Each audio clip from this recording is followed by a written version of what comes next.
Sign him up. Sign up, Jeremy. Come on. Sports Radio 560 WQAM Miami Fort Lauderdale presents The Neil Rogers Show. To talk to Neil, call 567-0560 toll free for Dade and Broward, or pound 560 on your cell phone. The opinions of Neil, his guests, callers, or anyone else on the show do not necessarily reflect those of WQAM, Beasley Reed Acquisitions, or the Beasley Broadcast Group. Now, Neil Rogers on Sports Radio 560 QAM. Holy cow.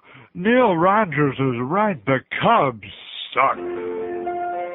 Goodbye, Brian Murray. Oh! You killed the team and you wouldn't know good hockey if it fit you on the ass. Rectum. For a coach, you are a stupid Yes. Bill Torrey must be nuts. Yes. To keep you on and you couldn't manage a checkbook. Never mind a team that at one time had all the right stuff. And it won't be too late for us to celebrate when you're the ones they trade. Oh! And when you leave, don't forget Chris Moll, your hockey queen. Moron. You thought that you would do better than Doug McClay. Can't point the finger anymore. There's no one left to blame. Goodbye, Brian Murray. You've heard admit that you don't know shit about running a hockey team, and you're not interested in hearing why. But no matter how you try, you can't deny that you made the Panthers choke, 'cause you make a lousy coach, and as a manager you really blow. And it won't be too late for us to celebrate when you're the one they trade. And when you leave, don't forget Chris Moll, your hockey queen. You thought that you would do better than Doug McClay. You can't point the finger anymore. There's no one left to blame. Special thank you this morning to Sergei Gonchar, number 55 of the Washington Capitals, for scoring that second goal midway through the third period so we could leap up out of those seats and make it to Publix before closing time with plenty of time to spare. Thank you, Sergei. Come on. Oh! There we go. Jesus. 10:03 at 560 WQM. I'm going to tell you something. I have seen some real crap in my life. I've been around a long time. I've seen some real garbage, some real swill. But last night in the Macarena, I mean, you just want to sit there and put your head in your hands, put your thing in your hands, and just cry and just weep like a child. I mean, you're charging admission for this? How come there weren't refunds there? Just for a little bit of goodwill. How come Baldy himself wasn't standing? And you do realize, by the way, that 99% of the euphoria about the Marlins and opening day yesterday, not just the fact they won, which is a bonus, but the fact that Baldy is out of the picture, that's what they're all excited about. That's what those 38,000 people showed up there for yesterday, was to say, goodbye, you bald-headed bastard. We hate you like poison, and we'll give the other guy a chance. We'll give anybody a chance. It wouldn't make any difference if it was John Henry, John Schwartz. They don't care. Even Steve Nudelberg, they'd have given a chance. Well, I doubt that. I'm leaving here yesterday. I get in the elevator, and it stops on the second floor, which is not usually a good sign because, if it's some of the dental paper pusher people, they're nice people. But other than that, it could be one of the QAM salespeople, one of our 727 people on our sales staff. No, seriously, before I get into who was on the elevator, I walk out in the hall this morning to go take a leak, and there's a guy, nice guy, kind of on the fat side. He'll fit in here perfect. Fat guy, young guy with a mustache. And he goes in at a bluff, says, I'm new here. I just started yesterday in sales. I'm looking for the tea room, or it's whatever he said. He asked the right guy, by the way. Duff knows who the tea room is. So I go in to take a leak, and this guy goes in there with me. He's a new sales guy. Oh, yeah, I just started yesterday. And when I wish him all the luck in the world, believe me, he'll need it. You can go out in the street here. You can go on to 441 and, bump into somebody. Oh, yeah, I just started at QAM in sales. Do you work there, too? Like I said, we've got 7,427 salespeople here. Man, I wonder how Screwan keeps them straight. so to speak. Roy! Man. Huh? I wonder. Well, I don't wonder. But at any rate, getting back to this mess with Wayne and the whole thing, I mean, that's what that was all about yesterday. Oh, getting back to, see, I'm way ahead of myself. When I got days like this, when I have so much stuff, and by the way, I don't want to get started on the health kick again, but I'm just going to tell you right now, my pulse, I had this, which I never bring in here, except I knew George was out sick today, and I wanted to impress Joe. No, the reason I brought this in is because I'm trying to get off the hydrochlorothiazide, and I'm only taking my Lotensin. But, of course, being smart, just in case I brought the other pill, and I brought my blood pressure cuff, the one you put on your limp wrist, which solves, two things. Kills two birds. It keeps your wrist nice and firm and tells you your blood pressure and your pulse at the same time. 65. Do you know my pulse ordinarily too high? 85, 90, 95. Bad. Not good. Perfect pulse for you would be 60. That would be great. 65. I can't remember the last time I took my pulse and it was 65. Oh, you must have been doing a lot of exercise. Yeah, right. 65. That CoQ10, man, and all this other stuff that I'm starting to take, just 3 days, like a major miracle. I don't care what any doctor tells you. I don't give a crap. Read that Atkins book, not just a diet book. Read the book with the Vitanutrients, that new book he's got out. It's unbelievable. Now, you can't take all the stuff. In fact, that's a good way to lose weight, is to take all the stuff he recommends in that book, because you never have time to eat. You just be popping pills all day. 65. Unfreaking believable. So while George is getting sick because he keeps eating all kinds of crap and junk. Oh, and by the way, I don't want George to get upset because I'm sure he's homesick and listening. I don't want to get him feeling any worse. But, Sam, the promotion man, he's now referring to George as she. Now, what is that all about? Has he got a crush on George? Is there something going on there I don't know about? Yeah, he referred to George as she twice this morning. I don't want to create any rift there, okay, because I know they're real tight, those two. Because George always comments about Sam. He's an asshole. After he walks out. But I wonder what she meant, what it meant by that. So anyway, I get off the elevator, I get in yesterday, it stops at the second floor, and a guy gets on, I thought, who looked familiar, like in a real obnoxious way. Like somebody I had seen once before, but I would hope never to have seen again. And he reaches out his hand, hey, I'm Steve Noodleberg. See, this guy was on our sales staff when I signed up to come here. I had the meeting in October before I started on the air, a year and a half ago. And I met this guy, and then he left, like everybody else in sales, like Gary Sarner. He left, he comes back, he left, he comes back. He's been fired 400 times. Now he's the employee of the month because he's a good guy, and he sucks up to the boss, and he's a good close friend with Greg Reed. So he gets, his $200 of the pin. And he'll take the pin because he's got a brown nose. So anyway, this guy, and I remember George telling me about Steve Noodleberg, because George, of course, had to work in production for those months before we started on the air. God forbid they paid George for nothing, like they had to do with me. And George said, oh, that's Steve Noodleberg. He's an asshole. Oh, my God. He said he makes fat boys seem like a good guy, like a real responsible sales guy. So welcome back, Steve Noodleberg, and thank God you're selling in sports. See, we have to have 65,000 salespeople in the sports department because just praying that they might stumble across somebody who might want to buy the Marlins. Anybody want to buy some spots in the Marlins? No. Hey, they're really hot. They're 1-0. No. $10 a dollar a holler. No. Anybody want to buy a spot? No. So, see, the fact that Greg Reed has mortgaged the entire radio station to Wayne Huizenga and all these sports, and John Henry now, and all the sports franchises, they got to have 28,000 sales holes, like I said, to go out there and sell spots. Anybody out there want to buy a commercial on the Marlins? No. I'm telling you, Alex Fernandez with that big fat ass of his. No. Oh, that's right. I shouldn't have said that. Alex, why are you sensitive? Okay, if you're going to be a big fat guy, you did wonderful yesterday. Everybody was pulling it for you. Great. Everybody, is falling all over him. All the columnists, every columnist that ever wrote in the Herald except Barry Jackass had a column this morning, waxing euphoric about the Marlins and a brand new beginning, and it was great. And they didn't see any of those patches of empty seats. They didn't see that. It was spectacular. So we like you, Alex. He used to be a hurricane. He actually used to listen to my show back in the early days before I became so obnoxious. But he hates us and he even hates Joe Rose. How could you hate Joe Rose? He's a good guy. He's a little dumb, but he's a good guy. Christ. Just because he said you're fat, Alex, take a look in the mirror, sweetheart. You're a big, fat Julio is what you are. That's what you are. What are you laughing about? It's true. He's gigantic. He makes Sid Fernandez look like Minnie Mouse. He makes Nikki Lolitz look like Miss Twiggy, like Karen Carpenter before the last non-meal. You're fat, Alex. You're a big cow. Christ. They don't name an apartment complex after him. They just put a sign on his ass.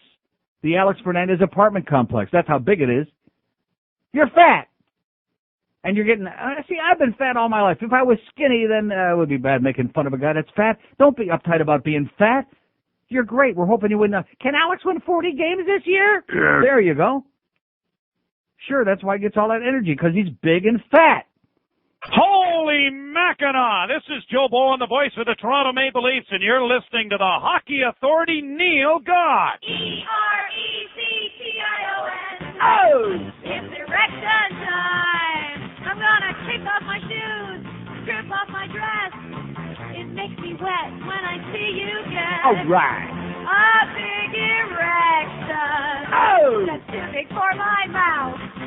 I want it mercenary and on top of you, and take it up my lubricated poop shoes. Give me an erection. Okay. Nail me to the wall. E-R-E-C-T-I-O-N. I want to drain your balls. I want your love and wally out me when you shoot your Uzi, and then I'll give it a blow. In the morning it gets as big as this, at least until you take a piss. I want to wrap my lips around your pulsing tube and make your Wonder Worm explode with glue. All right. That's some erection. Sports. And it's uncircumcised. E-R-E-C-T-I-O-N. Oh. I want to drain your balls. E-R-E-C-T-I-O-N. 10:15 at 560 WQAM. By the way, the Trends came in yesterday afternoon. I had a call from our program director, Pussy Galore, and he said to me, man, congratulations. What? That's his new name. That's instead of Bluff. I mean, Bluff is like, council bluffs, bluff your way through life. But Pussy Galore, there was like only one before in the movies, so why can't he be our own Pussy Galore? He's a good guy, just a pussy.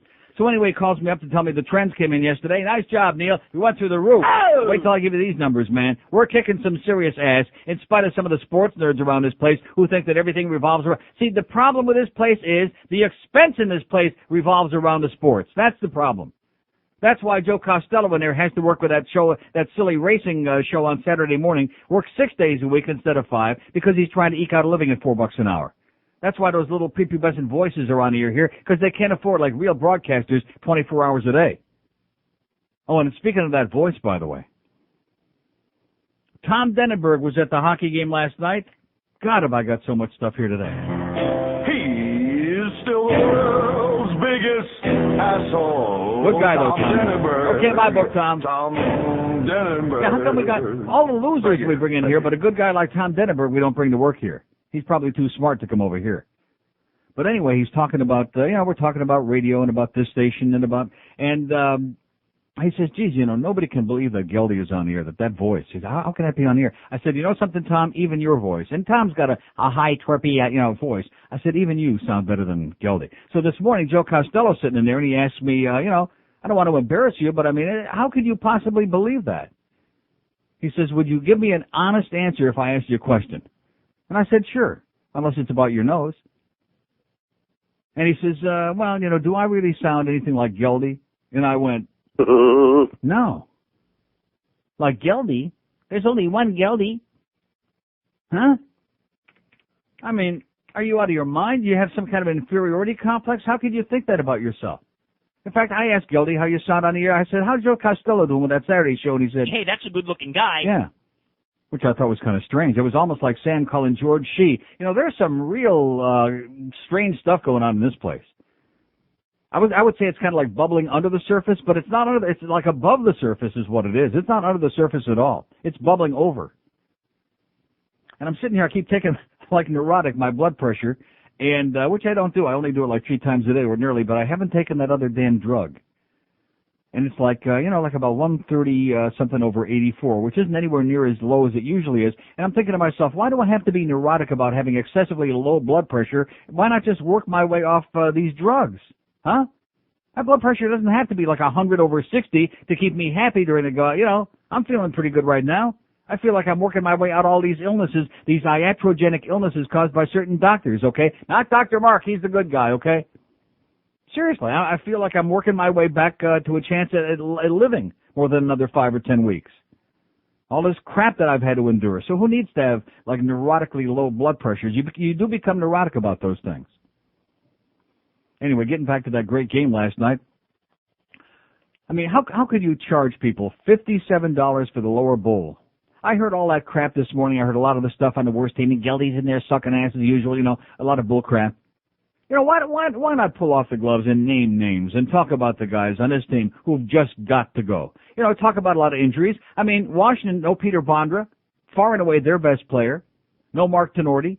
No Kelly Johansson. I mean, they were beat up and bruised. And not only that, but also long since eliminated from any chance at the playoffs. Not only last night, but last week when the two teams played up in Washington and the Capitals beat the crap out of us. This is a spineless, a gutless, a horseball team. Why not come out and say it, okay? And yeah, it was great that we got Pavel Bure. That was wonderful. You ever hear the expression, putting all your eggs in one basket? And that's exactly what they did. They give the guy all this money, and we got our fingers and legs crossed and eyes crossed, praying that he gets through, got through the surgery okay and heals up, and he'll be back for next season, because God forbid that we have this cast of losers back. We got Ray Whitney. Nice go on there, Ray, although he's in a slump, but he can't carry him forever. And the goalies of even Kirk McLean played tremendous last night. Kept him in the game. And Sean Burke up to the last couple of games. You can't expect a guy like Sean Burke or anybody else to play great every night after a long season of no support. He's going to have some bad games eventually. Jackasses calling in on that morning show. Oh, yeah, this team needs some goaltending. And oh, God. Talk about the sports calls that come in on this radio station. And the same guy, by the way, says, about how, let's see, Niedermeyer and Dvorak. He picks on them. Well, Dvorak's the only guy that got scoring right now. He's the only kid that's out there playing, him and Parrish. You got a lot of stiffs out there, okay? I hate to break the news to you because some people in this town are very slow to catch on, but number 44, we don't need to see no more, okay? I don't know who's going to take him at this point. I don't know if Nicky's going along for the ride or what the deal is, but no more number 44, please, okay? Goodbye, Robbie. We wish you luck. You're a nice kid, but unfortunately, you don't have it. You don't have it inside the gut. How many years have I been telling you that? Was I right? Was I right? Yes, I was right, God damn it. Kirk Muller, give the guy a check. You had a wonderful career in Montreal. You were stiff everywhere else. You didn't want to go to New York. The Islanders hated you. The Leafs got rid of you real quick because they knew you were finished. And then all of a sudden, Brian Murray, being the genius that he is, signed you to a 3-year deal, a guy that's washed up. And they keep putting him out there. I realize they got a lot of injuries, but even before the injuries, they keep putting him out there. And Chris Wells and the big black guy named Peter. And you people there last night, you know something? I'm going to tell you. I'm not one of those people that's going to kiss up. I don't care if we had, I would say, about 15,000 people or less. There were a lot of empty seats, and why not? Who wants to see that crap? But this, every time Worrell goes out and gets into another one of these meaningless fights with a guy who comes up to his armpits, like Enrico Ciccone come up to his pupik, I think, and he's beating the crap out of these guys, and he goes into and the crowd is, maybe the reason being it's the only excitement the crowd is getting for their $57 a ticket. I have a theory. I want you to listen to this. I have a theory that the people who go to the Mac Arena on Panther hockey nights would far prefer, I'm not talking about all of us, there may be, 500 of us who really want to see a hockey game. I think the rest of the people there would much prefer that they suspend the actual game itself and just have kind of like the WWF on skates. Have these guys go out there fully dressed in uniform and just beat the crap out of each other for like an hour. Cut down on the time. Why waste 3 hours when we can condense it down to an hour? And you could have different stages of it. You'd have like a one-on-one. Worrell would go out there with Tony Twist, and they could beat the crap out of each other. And then you have little guys. Ray Whitney go out there with Theo Fleury. Well, that's not bad. Theo's kind of, we know what I'm talking about. Ty Domi would go out there with somebody that came up to his navel like a midget, and they just beat the crap out of each other. These people here would go nuts. They love it. And then maybe in between, they could have 10-minute intermission and have cockfights out there in between. Get a big Julio crowd out there for that. I'm serious. That's what these people want. Peter Worrell adds nothing to this team. Nothing. He never did before. He isn't going to in the future. And BM can go on about, he's going to be a great second-line winger. He's going to be I got news for you. If anybody could say that Peter Worrell's going to be on the second line on your team, that tells you right there the team blows. The team sucks. What I told you before, forgetting about Pavel Bure, because he wasn't here at the beginning of the season, okay? Hopefully he'll be okay next year, and I know, beyond a shadow of a doubt, I know that that's how they're going to peddle tickets for next year. Even after 2 straight years not making the playoffs, and even with these ridiculously high prices, I am convinced, I know beyond a shadow of a doubt, they're already got the marketing strategy worked out. And it's the right thing to do. Hey, a whole year of a healthy Pavel Bure, the most exciting player in any sport in the world. And they're right about that. He's great when he's healthy. I told you that before where you ever saw him play the first game, those of you novices out there like most of you. He's phenomenal. But we just keep in mind, he wasn't here at the beginning of the season. And what did I keep telling you? This team suffers from lack of talent, too many stiffs.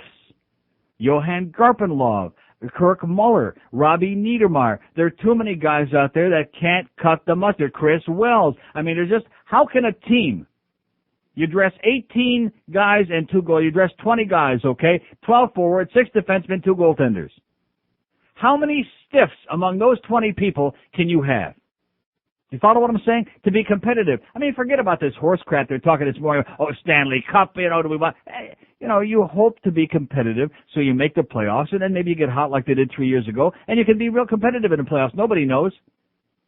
Look at the Flyers with all their talent. Anybody see that goal Hextall let in last night? Yes. Against the Rangers? I can't tell you how pleased it makes me to see the Philadelphia Flyers folding like an accordion. With or without the injuries. Before all these injuries, they still were sucking big time with all those big high-paid players, Leclerc and Lindros and Brindamore and Recchi and all these guys, sucking wind. Chris Tamer from the Rangers, a Penguin defensive reject who couldn't play his way out of a paper sack. He takes a weak backhand, just a looping shot from center ice. And Ron Hextall reaches on, oops! It's in the effing net! Oops! Ron! Oh yeah, maybe that's what happened. Maybe he cut one when it was just at the wrong time, Wow. I thought I seen some, like Felix Potvin with the Leafs last year. Gives up that late shot, but at least by Al McGinnis from center ice, a great defenseman who scores a lot of goals, the hardest shot in the game. Okay, at least it was a bullet shot. He missed it. But this was like just a little looping backhand from center ice by a defenseman, no less, who never scores a goal almost. Oops! Hey, Ron. Hextall. Ron! Come on! Where is it, Ron? Look at that. He won't even do it again. I can't believe it. He's embarrassed. I don't blame you. I'd be embarrassed too, Ron. Joe's having a good time with the screwed up spots in the audio vault there and all this stuff with the levels, the ones that are out of phase and the ones that are distorted. How do you like that, huh? 10:30 at 560 WQAM. Well, that's the QAM effing way, man. That's just the way it is here, We're not concerned about that. Like I told you before, people think I joke about these things. We have evidence, okay? We have ample evidence over the past 15 months. These people don't care whether your spot is audible on the air or not, just whether we play it. I mean, even if it doesn't get on the air, as long as it's playing on a cart somewhere, we made our best effort, pay us the money, and don't complain, And if you happen to be buying the Neil Rogers Show and your spot winds up in some, Little League baseball game somewhere in the middle, too bad. I mean, just give us the money. We need it to pay Wayne. That's the whole deal on this radio station. We need the money to pay Wayne and to pay John Henry and to pay all these other things so Greg Reed can be the sports maven. Oh! That's right. So we can run all over the country telling people, I'm Mr. Sports. I'm the hotshot. I got the Dolphins. I got the Marlins. I got the Panthers. And everybody says, yeah, and so what's your point? Big deal. Like I said the other day, if you just want to open up a checkbook and write wild checks, anybody will say it. But then when it comes time to pay, well, that's another story. We don't want to get into that. So is it official? I mean, do we now that the Marlins are 1-0, do we have them the whole rest of the year? I mean, is it a done deal? Nobody even tells us these things. Maybe our PG, Pussy Galore will tell us whether that's been consummated or not, and the deal too. So anyway, getting back to this organization, and like I said, I don't care what you say. It's of no consequence to me because I know what I'm talking about. I give Brian Murray credit. He got Ray Whitney for almost nothing. He's made some good deals. He's also made a lot of bad deals. And, of course, the Pavel Bure thing was a steal. That was phenomenal, along with Brett Hedican. That was great. We dumped Dave Gagne and Special Ed. That was dynamite. But, overall, the problem is if you put together an organization that's dependent only on 1 or 2 guys and then one of them gets injured, what do you got left? You got crap is what you got. This is a very, very lackluster team. And how many times have I said during this past year, it amazes me, a lot of times like that 2-2 tie against Jersey not too many days ago, last time we actually got a point. about 5 games ago. It amazes me to go out there and compete with these other teams. I don't think most people here realize it. You look at the talent on these other teams, and you look at what we've got out there, and you say, Jesus Christ, how do these guys compete? So the fact you got guys out there like Mellenby, who didn't play last night, or Lindsey and Whitney, guys that really play hard, and overachieve in a lot of cases. That's the only reason that this team has been able to even get as many points as they've got. Because when it comes to talent out there, and you stack them up against most of the teams, the decent and good teams in the league, that's a joke. There's no contest. So what does this man really put together? He's got a patchwork of guys, and then when Pavel Bure came in, the skilled guys on the team like Ray Whitney, all of a sudden these guys had somebody to play with, okay? I mean, what kind of a life have you got unless you got somebody to play with? That's right. We are looking for somebody to play with. So if you got the ability to play good and then somebody comes along like Pavel Bure, who's so spectacular and can really bring out the best in your skills, then you see the guys that were really good. And then you also, it amplifies, and I told you at the time, it amplifies the fact that there are guys out there who can't cut the mustard, like number 44. That was really something, watching him try to keep up with Bure and Whitney on that. He just couldn't do it. Couldn't do it. Could not do it. His brother's got all the heart in that family. I hate to say it. His brother, Scott, he's got the heart in that family. There's a great player. Robbie's got the talent. He doesn't have the heart. And you know something? After this many years, it's not going to happen. Just ain't going to happen. And even the guys that were injured last night, Victor Kozlov and Oleg Kvasha. Oleg Kvasha lately is more like Oleg Cassini. He's doing I think Victor's teaching all his European friends skating those big loop-de-loops. It's like figure skating, like I told you before. They're doing the old loop, like the Esatikin and the figure eights out there. They're skating around in circles. They should be playing Billy Preston. We'll look around in circles on the PA when those guys get out there. When's the last time Kvasha scored a goal? A year ago, Sukas? So the fact he wasn't in there last night, does it mean anything, really? No. No, doesn't mean anything. Dvorak scores all the goals lately, including the one offside one against Ottawa, and then maybe Whitney gets 1 or 2 here and there. He's been a little in the slump. He can't go on forever. And that's it. Anybody else? Kirk Muller score a goal? No. I mean, that's a joke. When his stick touches the puck anywhere near the net, there will not be a goal. When Chris Wells puts his stick on it and the puck too, there is less than no chance of a goal being scored any time in the near future for us. And so it goes right on down the lineup. So I don't understand what all the surprise is all about. The fact is that there are 2 people. Well, I mean, there are some players that have to go. I've mentioned the names, but more importantly, there are 2 people who have to go, and they both have the same last name. I mean, I notice now people are cracking back out the goodbye BM bumper, the pins again. Yeah, right. He isn't going to get any smarter. He's not going to get any better. And his BS has long since run out of credibility with anybody who knows anything. The youngsters in the organization, forget about it, okay? It's not playing in Peoria anymore, okay, Brian? Nobody believes in it anymore. And the proof of the pudding is the youngsters in this organization, none of them ever get any better when they stay here. Even the veterans that come in this organization, they all of a sudden go into a coma. They go someplace else. Ray Shepard, Marty Straka, Stu Barnes, they go someplace else. All of a sudden they're a player again. They're good. They're dynamite. How many youngsters in this organization since day one, this is 6 years later now, have ever developed? Dvorak's coming along. It's sure been slow and long, but he's coming along. Anybody else you can think of? No.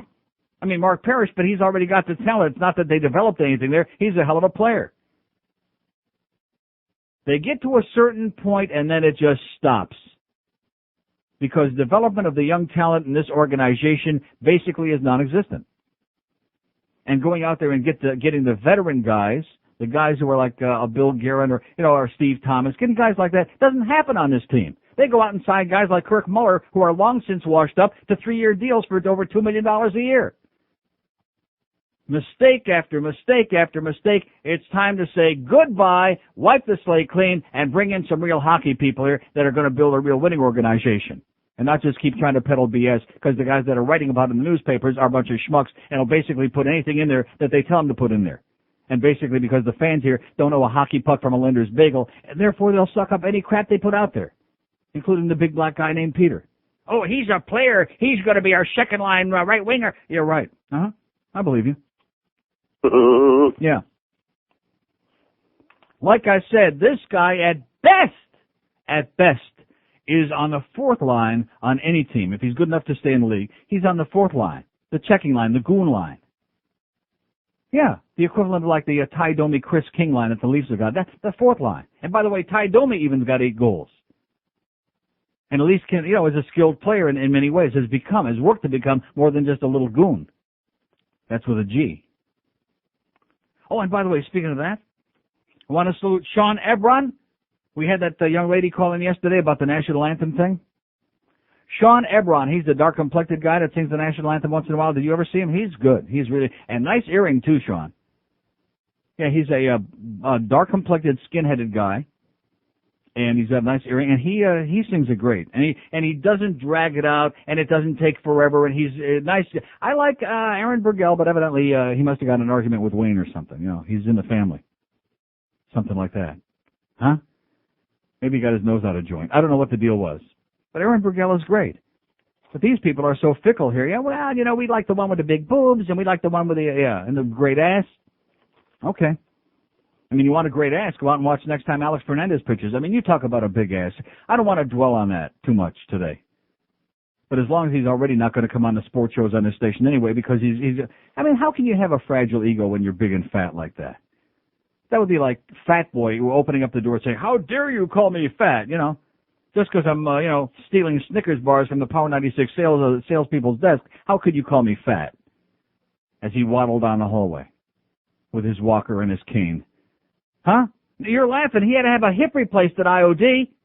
He had a hip replacement. He couldn't walk. He was so fat. And then after the hip surgery, he was hobbling around with a cane. And I don't mean Steve. Here's a guy that should have learned the lesson. He lost a couple ounces back then. I thought he was moving in the right direction. And then comes over here and he's like force-feeding Snickers bars. Oh, and Denenberg told me last night, by the way, at IOD, could always find loads of candy and crap in Jeff High's his desk, in a wastebasket, under the desk, all over the place. Wrappers, even Puff Daddy used to hang out there by his desk. Because he's a big, fat slob. Now, that's our poll question today. Who's fatter? Of course, the people in the audience, most of them don't know Jeff High. Who's fatter, Jeff High or Alex Fernandez? Huh? Who would you say? Jeff High. Jeff High. See, there you go, Alex. You should be feeling better already, okay? Lose some weight, Alex, okay? Too much black beans and rice, too much that dreck, too much that horse meat, whatever you're eating there in the family. Eat something good for you, okay? Stop being so fat. All of that excess weight. Eventually, that arm, that's the precious thing. It took all those months to heal up again. That rotator cuff surgery, delicate thing. All the pressure from that fat. Not good. And now the League of Retarded Citizens will perform their rendition of Green Onions. Don't make fun. They worked very hard for this.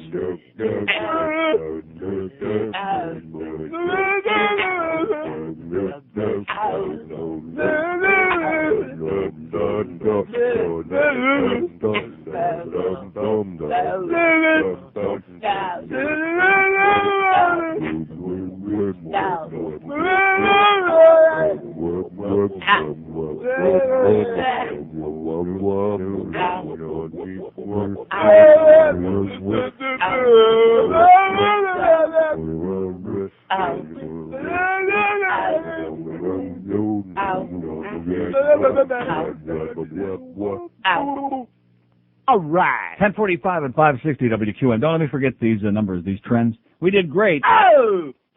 Some of the other day parts, they did okay. Not great. Okay. See, one of the things that they don't understand, first of all, there's no promotion on this radio station, so it's a miracle that any of us ever get it up, and the number is 2. And number 2 is that some of the other day parts are like narrow casting. In other words, they're so narrow in their approach. Every call basically sounds the same. A very young Florida Gator team, and then you can hear those clicking sounds all over town, As soon as you hear that. A very young Florida Gator team. Who cares, Who gives a crap about a very young Florida Gator team, all depending on what they look like? Who cares? What's wrong with you people? Boring the hell out of the audience. I mean, what they say, seriously, people have been put in jail for lesser offenses than some of the boring calls they get on these sports shows on this radio station. Who do you think the Dolphins are going to draft a good running back this time? So anyway, getting back to last night. And of course, here we are. We're going to, if you would have told me at any time during the season earlier that we would actually go through the entire hockey season and you still wouldn't be able to see the goal light come on when they score a goal, I would have said to you, you're crazy. You're nuts. There's no way that any organization can be that indifferent to the fans. Now, maybe it seems like a small thing. It's not a small thing, but maybe it does to some of you people. But let me say this. To me, it's a symbol. It's emblematic and symptomatic of the fact that this organization doesn't give a crap about the fans. Wayne always, he believes in one thing. We owe him to show up. He brought us the hockey, he brought us the baseball, and we owe him to show up. Even now with John Henry in charge of the baseball, we still owe it to Wayne, to Baldy, for his ego. And by the way, speaking of Wayne's ego, stock market went up big time yesterday. Down 58 right now, the Dow. Stock market went up almost 200 points yesterday. However, the good news is Republic Industries went down 1/4 of a point to 12 and 11/16. 12 and 11/16. Yeah. And Paxson Communications, see, it's not important in life that you succeed, but that those other assholes fail. That's what's important. Paxson Communications down 1/8 to 8 and 1/16. This is a stock that was like between 11 and 13 when some of us were working for Buddy Bud. 8 and 1/16. Oh! Yeah! Not that either one of those guys is going to have any financial problems or miss any meals, but nonetheless, it really is bad for their ego, which is what both of those assholes are all about, Wayne and Buddy Bud. Ego. They're both full of crap, and they both expect everybody to come to on their hands and knees. Here you go. Here's my money. Now give me some crap. And that's exactly what they've been doing in that Mac Arena. Build the guy a brand new, beautiful arena at taxpayer expense, and he puts a bunch of crap in there. Can't see the goddamn goal light come on, and we're not supposed to be concerned about these things. We're just supposed to go there and buy all that overpriced food and subsidize his organization and pretend we're having a great time. I'm going to tell you, my good friend Mike Lang, the voice of the Penguins, sends over by way of one of his friends from Pittsburgh, sends me over a copy of the March 19th edition of the Pittsburgh Post-Gazette, which has got a big front page story about Mario Lemieux and his attempts to put this group together to buy the Penguins and save the franchise and keep them in Pittsburgh. Interesting stuff. And I thought to myself, thank God I got a newspaper to read here, not just in between periods, but during the game, because I have seldom in my life sat through such caca. Just unbelievable. Just garbage. That was swill. That was really swill. And like I said, if there was any sense of decency, there would have been people standing outside, people with the green jackets on from the organization, standing outside the doors, not letting anybody leave. They would have said, let me see your ticket on the way out. And whatever the face value was of the ticket, even if you didn't buy it, I didn't pay for mine. Nonetheless, I would have taken the, 57 times 2 is $114. I'd have taken it. That would have paid for the groceries at Publix and then some. That's what they should have done if they had any sense of fairness. There was nothing that went on there last night, including the bullcrap fisticuffs, that merited charging anybody admission. Nothing. You could stand out on an average street corner at 9 o'clock at night in this town and see much more action and excitement than we saw in that Mac Arena last night. I mean, that was pathetic. And that wasn't the first time. Most of the home performances this year have been pathetic. The Islander game last week, that was pathetic. That was embarrassing. It was humiliating. It was degrading. And that was before all the other injuries, which was a convenient excuse. That was with the full complement of stiffs. And when I say stiffs, again, I leave out 4 or 5 of the guys, which I've already mentioned. You know, the ones that can play, that mean anything. And the rest of the guys, stiffs. Here's Hollywood. Hello. You tell me what... Yeah, okay. How many words did he get out today? That's our poll question. How many words is Andy from Hollywood going to get out? You tell me what? No, 3.5. 3.5. Oh! Overs and unders. Ed Kaplan's got it for tonight. 3.5 words on today's show. As soon as I saw Hollywood up there, I knew it's that asshole Andy from Hollywood. He's an asshole. 3.5 words. I'm getting them real fast. When I feel this good, Andy, you haven't got a chance of completing even a half a sentence, although I think 10 to 20 sounds good in your case. Asshole. Here's a mobile in Miami. Hello. Dale, good morning. And what does that tell you, by the way, about the Panther fans? I go through 50 minutes of all of this, and the first call is that twerp Andy from Hollywood. Yes, sir. Well, after watching the boggle at the Mac Arena last night, actually not there, but on the dish. Yes, well, thank God you didn't make the effort to go there. Christ, it was pathetic. Anyway, I flipped over to the Toronto-St. Louis game and, of course, the Flyer game, the Ranger game. And nice comeback by the Leafs last night, by the way. Oh! Matt Sundin and Brian Berard score early in the third. We're down 2-0. It makes no difference. They come away with a tie. They get the point. Nice going, Cujo. Great saves late in the game and in overtime. Yeah, they were down 2-0, and I flipped over and bang, bang, and tied the game. And 2 goals in a little over 2 minutes. Yep. But back to the Flyer game, man. Whoever's a Flyer fan has got to have their hearts just ripped in half. I mean, they're My good friend Ron from Philly, he was at the game last night. He comes to most of the Panther games. He's a dyed-in-the-wool Flyer fan. Ron, I'm sorry. I hate to break the news to you, but just save yourself the grief because it's all over for you guys. They are pathetic. They are tragic. They're finished up. When's the last time? Huh? Go ahead. No. Neil? I've been listening. Go ahead. Go ahead. No, what I'm saying is that their injuries are just incredible. And the what? Their injuries. Oh, their injuries. Yeah, I mean, everybody's up. Desjardins. What does that have to do with anything? They were in the tank before the injuries. What does that mean? Well, all these injuries started long after they had that 12-game winless streak. What does that have to do with anything? Sure. No, you're right. Did you see the backhand goal that I talked about that. That's right. Chris Tamer, that Hextall went, oops, and oh, my. Went in the net. Hang it up, Ronnie. Shameless request. You got anything in replay as far as our heart attack guy over at Empire Sports? Rick Jenneret? Please. I'll whip it out. And Rick, too. See, okay. Great suspenders, Rick. Oh! There's the 3 greatest announcers in hockey. Let me say it again. Joe Bowen, Rick Jenneret, Mike Lang. Oh! Tough to choose among the 3 of them. They're all great. Joe Bowen's the best. God, is he great. 5-6-7-0. The fact he happens to do the Leaf game, so maybe I'm a little prejudiced, he's still great. 5-6-7-0-560, pound 560 on the AT&T wireless line. Here's a mobile implantation. Hello. Neil, how you doing? Great. Got a pig report for you. Yeah?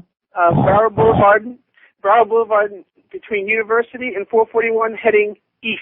Yeah. Got a guy sitting in a chair radaring with 20 motorcycles on the side of the road. God bless you, sir. Thank you. I read it. And have a great life. Slow down. Look at this. We got, where's all the Panther fans? Come on. I know we're not going to hear from them. They toss softballs at guys that know nothing about it. I heard 8 million calls this morning. All of a sudden, they're Panther intensive. Talking swill. Round and round in circles. Saying the same thing over and over and over again. You want to just make the playoffs. You want to win the Stanley Cup. Over and over again. 50 million times. It only takes me like 35 minutes to get to work. I heard the same thing 7,200 times. 4,000 times I heard it. 5-6-7-0-560, pound 560 on the AT&T wireless line. Even Joe Costello said, he said, George on Friday had more calls in 10 minutes than you've had the whole hour so far. Am I right? More calls in the first 10 minutes. Right, I know that. Well, they're not intimidated by him. He's a little, she's a little, oh, I'm sorry. Yeah, what is that with Sam calling George she? What is that? I mean, of all the people to talk, I mean, you know, Sam I know gets all the chicks, but you watch him walk? You ever see Sam walk? Oh, yeah. Talk about swishes as he sways, or however that thing goes. Here's a mobile in Coral Springs. Hello. Hi, Neil. How you doing today? Okay, sir. I think maybe you're to blame for the Panthers getting shut out all the time. Wayne doesn't want to put up a light, so he gets a bunch of lousy players that can't put the puck in the net. Then the light never has to go on, so That's there's nothing to worry good about. point. Yeah, the only problem is we don't score in the same net both times, all 3 times. I guess nobody cares about the other team. They could have a fire. Yeah, okay, thank you. 5-6-7-0-560, pound 560 on the AT&T wireless line. See, that's the level of dialogue you get in this town about the sport of hockey. What this guy just said, you know. Amateur sit-down comedian. The first funny thing I ever heard on the morning show was that guy this morning, Jeremy Schaap. That sign him up. Get Geldy off the show. Put Jeremy on there. You'll have a 10 share in a week. I'm serious. Get Jeremy Schaap on a goddamn morning show. The make-believe Jeremy Schaap. They'll have a 20 share by the end of the month.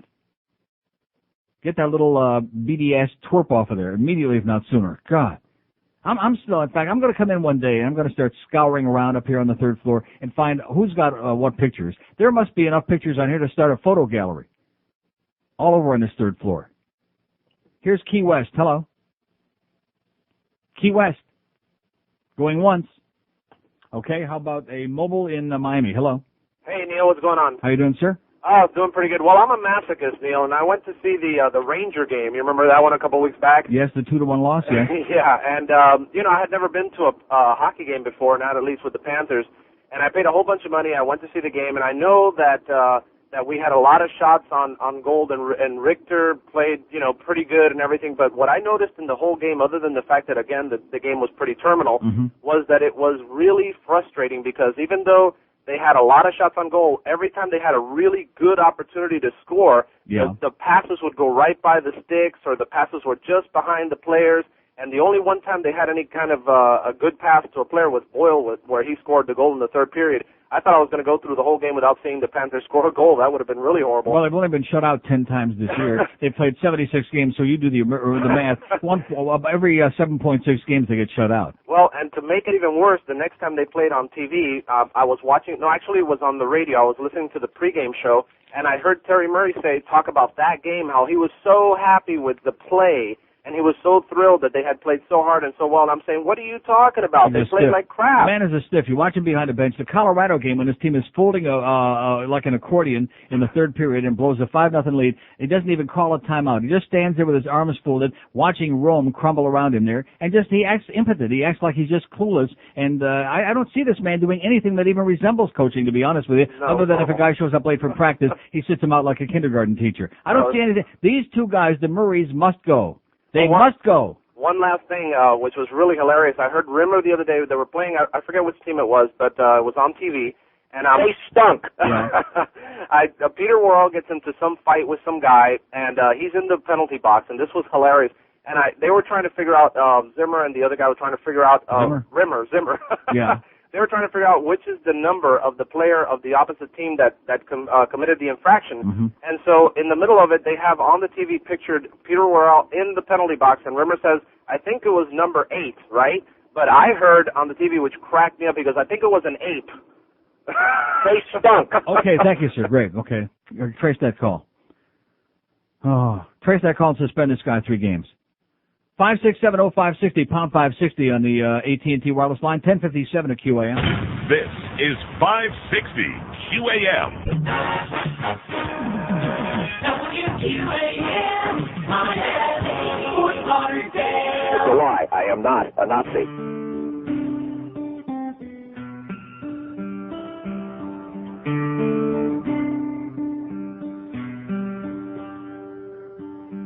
Dear Alanis, I don't know if you remember me, but I was the guy whose house you set on fire last year. God, I miss you, even though you blew up my car, cut all my hair off. I miss you, girl. But one quick question. Do you think you could let me know when you might let me out of this pit? No one's fed me for weeks, but I'm not complaining. Don't misunderstand me, 'cause I love you with all my heart. But if you happen to see my mother, please let her know I'm not dead yet. Dear Alanis, I want to tell you that the guy you saw with your best friend, that wasn't me. He might have looked and talked just like me, but that's surely purely coincidental. I was nowhere near that place. I love you too much to look at anyone else. Dear Alanis, I had a dentist appointment that day, and I was nowhere near the Sheraton Meadowlands Hotel. I would never cheat on somebody who treats me so good and wins all those Grammys, has all that money. Hey, come on, let me out of the pit, will you? No. 11:03 at 560 WQA. And by the way, let's hear from all the people who went to the Marlins game yesterday who went because they hate Wayne. Seriously, that's what that's all about. In fact, there's even an article in here by Alan Snell. Remember Alan Snell in the Sun Sentinel, who's kind of like the counterpart of Barry Jackass? For months there, they kept writing front-page stories about Don Smiley, the deal is just about done. Smiley's buying the Marlins. And every time Barry Jackass would write one, then the next day Alan Snell would write one. It would be more stupid than the Sun Sentinel. They were playing like grab-ass with each other, I think. So Alan Snell writes, it's a whole new ball game to fans. And he talks about a guy, a teal-faced Rick Mendez of Key Largo, 5 rows behind home plate. And Brian Hunter of Jensen Beach. Well, anyway, Mendez says the Henry era is a new dawn. Mendez is a painting contractor who carried a Wayne Still Sucks sign into the stadium. And, of course, it wasn't confiscated. Nice going, John. In fact, I'll tell you one thing. Instead of the 7th inning stretch doing Take Me Out to the Ball Game or anything like that, what they ought to do is, like, let everybody – what's the song that they play at the hockey games? And in the middle, everybody yells out, Ducks suck. There's a bridge in there in the song. I can't think of what song it is. That. You know the song I'm talking about. Huh? It's like that college march thing. That. You know what I'm talking about. Okay, you're Joe. I mean, stick with the racing thing. But at any rate, that's what they ought to do, is play that song, let everybody else. Wayne still sucks. You know, a 7-inning stretch. I'd go out there, I think, if we could all do that. And then just up on a scoreboard somehow project his push up there on that, even though I don't know if that scoreboard does pictures. We'll find some way to do it. Or just hang a big banner of himself from behind home plate with like a target over the face, you know. Wayne still sucks. I guarantee we'd pack that place every game. In fact, just forget about the baseball game. Let's do that for 3 hours. They hate him. Here's Miami. Hello. Hey, Neil. How you doing? Happy Wednesday. It's a Tuesday, whatever day it is, sir. Happy Pesach. Exactly. The game last night was so terrible. And the worst part is that I was at home watching it, and these guys are still shilling for the Chris Wellses. He actually... Fucking a shill for Chris Wells. That kid is clueless. He's a project. He's your project. And Danny Potvin said about big black guy named Peter, he goes, yeah, you know, in the minors he scored a lot of goals. He's got great hands. Like, he's got great hands. Yeah. It's like a joke. You know, actually watching it on TV is... See, you know, you can peddle horse crap to dumb people, okay, that don't know any better. But even after a while, it starts smelling and tasting pretty lousy, and those people say, there's got to be something better than this, you know? Yeah, there must be. Although I will say this, they certainly have sold to Peter Welton, because those, I don't know about the people watching on TV, but the crowd in that arena last night, not only when he was in the fights were they hysterical, but then they would show his picture on a big scoreboard, you know, when he was sitting in the penalty box, and again, they're like, oh my God, this is like the second coming of Jesus. Yeah, with the suntan. Because they don't know hockey. They're just going to watch don't know anything. Fight, exactly. They don't know anything. But it really is... There's an arena where the goal lights you can't see depending on where you're sitting for $57 a ticket, and I'm the only one that still cares about it. Yep, How can there be that many stupid people in one place? Just drive down to Miami sometime. Yeah, you're right. All right, buddy, take it easy. And have a great day. Yeah, just try to get out of the airport someday. You have 6 people lined up in front of you. 2 of them lost their ticket. The other 4 don't have any money. Oh, no, 3 of them don't have any money, and the other one just got off the banana boat and wants to know where he gets his green card and food stamps. Yeah, how do you wind up in the airport when you just got off the banana boat? Well, they work in mysterious ways. Maybe they know Joe Kubas. 5670560, pound 560 on a mobile one line. Here's Miami Beach. Hello. Neil. Yes, sir. Hey, and you've been talking about Miami like it's a third world country, man. Why don't you lay off Miami, bro? It's an international city. International city like what? You like maricon. Yeah, maricon this, okay, Spick. Get back on a banana boat and go back where you came from. And take part of Alex Fernandez's ass back with you. There's plenty to go for everybody. International city, my ass. Where's this guy ever been? International city. Where's he been, to Otis? That's his idea of being a world traveler. He's been maybe to the Dade Broward line, and that's as far as they let him go, thank God. 5670560, pound 560 on the mobile one line. Here's Boca. Hello. Hey, Neil. Yes, sir. Well, regarding what you're saying about getting out of the airport without people with their tickets and all that stuff, how about the Florida Turnpike with that SunPass lane? Yeah, we talked about that yesterday. Yeah, unbelievable. Now, I haven't done the SunPass thing yet. People are recommending they send me all the info and the number to call. But the only problem is I'm thinking, why is it going to be any difference at the SunPass lane? We got so many stupid people here that there's still going to be assholes going through there that don't have the SunPass, and then they have to stop, and there's people lined up. They can't back out, and it's going to be the same thing. I moved down from Jersey 15 years ago, and I thought, what a great state. You get on the turnpike, you get a ticket, and you drive forever. Then you pay when you get off. Yeah. And then they switched it around and put all the tolls along the way. And I thought, what a stupid idea. Mm-hmm. And it's just, that way they went completely backwards. But regarding the Panthers. No, but they did that so that they could gouge the people that are like only going, short distances in between and charge you 75 cents or 50 cents for going like 5 miles, Yeah, but I would have rather paid it at the off-ramp. All right, if you're going to raise the rates, raise them at the ramps. Mm-hmm. You got to get off. If you get on, yeah, but you're making too much sense now. Anyhow, with the Panthers, one thing that I don't know if anybody else has brought up, but we've been playing a lot of backup goalies this season.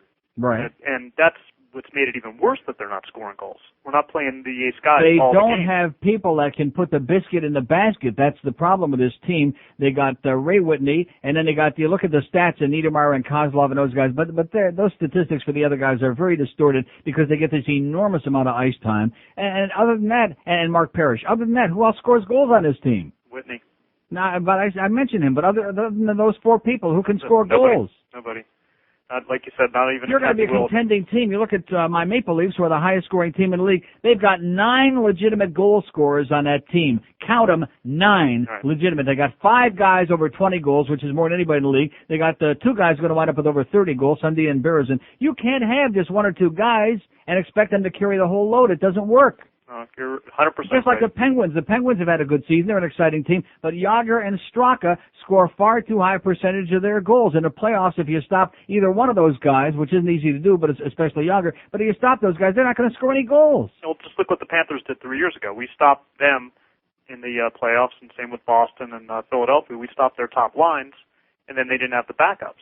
That's why I agree. Like teams like Dallas and Detroit have a lot of guys that can score. You got to have some depth. Yep. You can't, like I said, when there's only 18 forwards and defensemen dressed for a game, you can't have 4 or 5 of them who are total stiffs, or even more than that. You can't afford that. You don't think Chris Wells in the stands is helping us? Have a great day, pal. Bye-bye. That's the sad part. He's not in the stands. That's what's the embarrassing part. He was helping us more when he was sitting in the stands. Now that he's in uniform, now he's dangerous. 567-0560, pound 560 on the mobile one line. How come we're not hearing from all those Marlin fans, huh? Isn't there any Marlin interest in this audience? No. I mean, they preempt the show. And by the way, Greg Reed comes in here. Nice job in the trends, Neil.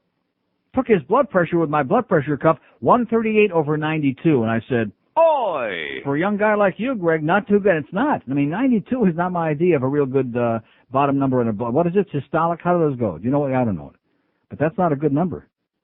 Get it down there, man. Get it way down there. To go in the office, sit down, take a couple of Valium, relax. Talk to Steve Noodleberg. One moment, please. Hi, this is G. Gordon Liddy, and they don't come any worse than Neil Rogers.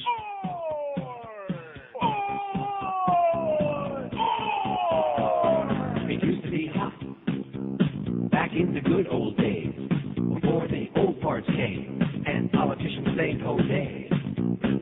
This town was once alive. They even had spring break. There were things to do all night. It's Broward and his day. Yes. But the old fart walking dead. And the power to elect. The crooked Julios who just got off the boat. I heard Neil Rogers cry. This is the day that Miami died. Everyone who thought that they knew best are the ones who brought us slow and painful death to Miami. Can you believe there was a time they had casinos in Hallandale? No. Tried to organize the crime, but the experiment had failed. When the brain dead came to town and tore the fun stuff down, they pissed all over the place. It's the big goddamn straight. I heard Neil Rogers cry. This is the day that Miami died. What a great place it could have been, but self-serving assholes ruined it with apathy. I heard Neil Rogers cry. 11:17 at 560 WQAM. You know, I remember one day, months ago, I asked a question about Peter Worrell, the big black guy named Peter, and what the attraction was, and I kept pumping it and pushing it. There wasn't one response to it because they're too embarrassed to admit that they just want to see a big black guy wearing our uniform beat the crap out of, some smaller white guys on the other team. That's what turns these people on. I mean, they're not getting a hockey game for their money, so that's what they want to see. 5670560, pound 560 on a mobile one line. Instead of, well, here's the stupid letter to the editor in the Herald, and a couple letters above it is a good one. The stupid letter is from Julius Wolf in Boca, who says, there's a lot of talk in Congress to reduce taxes. Considering the state of the world, I suggest that the money be used to get a more powerful military. Attaboy, Julius. Let's build more bombs. Oh! Let's blow each other up. Then we won't have to worry about the economy. Good point. But here's a good letter. See, I look for the good and the bad and the ugly and the in-between and the cooperative, whatever I can find. Here's one from John Rusnak in Oakland Park who says, to the writer who complained about John Grogan's column, servers dish it up, reward good work. Mr. Grogan is 100% correct. Absolutely correct, sir. My roommate is a server in a white tablecloth restaurant. I have seen him at work, and in my opinion, he's as good as they get, and his work too. However, time and again, he sent into an almost rage-like state over cheap senior citizens who have no regard for the fact that tipping is his livelihood.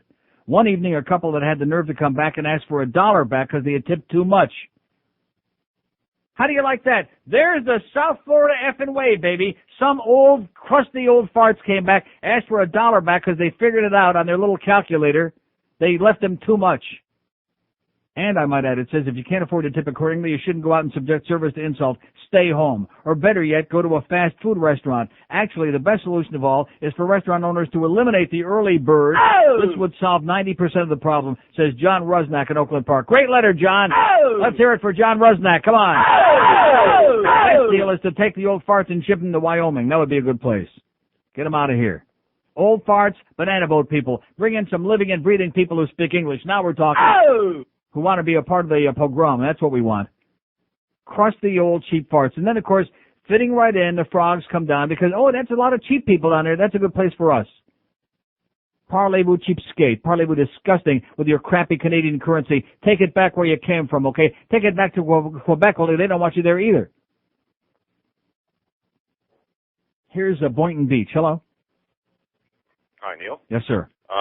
I just want to bring out one point. I agree with almost everything you say about the Panthers. Yeah. And there's one point that I never hear anybody mention, and that means radio, papers, and so forth. Panthers and their winning streaks. The longest winning streak they had this year was 2 games. Mm-hmm. That's the season's almost over. Mm-hmm. But that's only half the problem. That goes back to the last year also. That the longest streak they had last year was also 2 games. So put 2 years together, and the longest win streak that this Brian Murray's been able to produce is 2 games in a row. That shows a lack of motivation. That shows it shows a lack of talent, sir. Absolutely. A lack of talent. No question. This is a team that is very short on talent. Let me say it again. There are too many stiffs on this team to be a real contending team. I'm not talking about the Stanley Cup for crying out loud. That's ridiculous. I'm talking about to be really competitive day in and day out against a better team. Right. I mean, 2 years in 2 games is the best they can do. That's terrible. Yeah. And keep up the good work. I disagree with about Worrell. I think he's a little nasty. We need some nastiness on that team, and Nasty doesn't mean getting into stupid fights and getting right. a billion dumb penalty fights. This team can't afford the luxury of a goon on the team. The teams that can afford a luxury are teams that have a lot of talent, like St. Louis can afford Tony Twist, who plays very sparingly. They can afford to have him as the enforcer because they got a lot of scorers on their team. They got a lot of skilled players on there. They got Pavel Bure, they got Campbell, they got all kinds of good players on that team. This team can't afford a spot on the roster for a goon. We can't afford it. We got to. I mean, what did the fights accomplish last night? Did it produce any score on the scoreboard? Negative. No. Of course not. No, that's a good point. Really. All right, Neil. I just want to let you know that because I never heard that anywhere. That 2-game streak for 2 years now. Pretty embarrassing. It sure is. Thanks. Hey, keep up the good work. Word is mediocre. That's the word we're looking for. Embarrassing. 5670560 pound 560 on the mobile one line. The one with the 18 question marks hung up just before I was going to get it. Here's Boca. Hello. Hello? Yes, sir. Hello? Yeah. First of all, if you had a brother, who would you hire? Yeah. Who was the coach? Secondly, the Panthers have no way. You know something? If I had a brother and I got fired, they'd have to fire the brother too, is the way I look at it. Oh, I agree. But if I have a brother, I'd hire him. Mm-hmm. Who would the Panthers trade to get someone from another team? Niedermeyer, Svela. Who wants him? We don't want him. There will still be people who will take him, believe me. Yeah. And then you want to compare Pavel Bure, which I think you've been doing, and I agree with all the things you're saying about the Panthers too, and I'm a season ticket holder. I want to compare him to who? Games are boring. When you say Yaga scores all the goals, and over the years past, you can't compare the guy to Yaga. Yaga does a lot more, and he's been around a lot longer than Pavel Bure. When did I compare him? I said he's the most exciting player in the world. I didn't say he's the best player in the world. He's not a physical, strong player like Yager. Yager is much stronger and much bigger than Pavel Bure. But in terms of sheer excitement, for me, for my money, Pavel Bure is a more exciting player. One last thing. Yeah. You want to compare teams and organizations. Dallas Stars, what were they, 2 or 3 years ago, the worst team in the league? Now that the last 2 years they've been the best. Yeah. You know, we went from near the top with the Stanley Cup back down to the bottom. But that team wasn't a great team. That's why they got hot during the right time. They got hot for 2 months. Thank you, sir. See, this is the problem. There was nothing great about that team.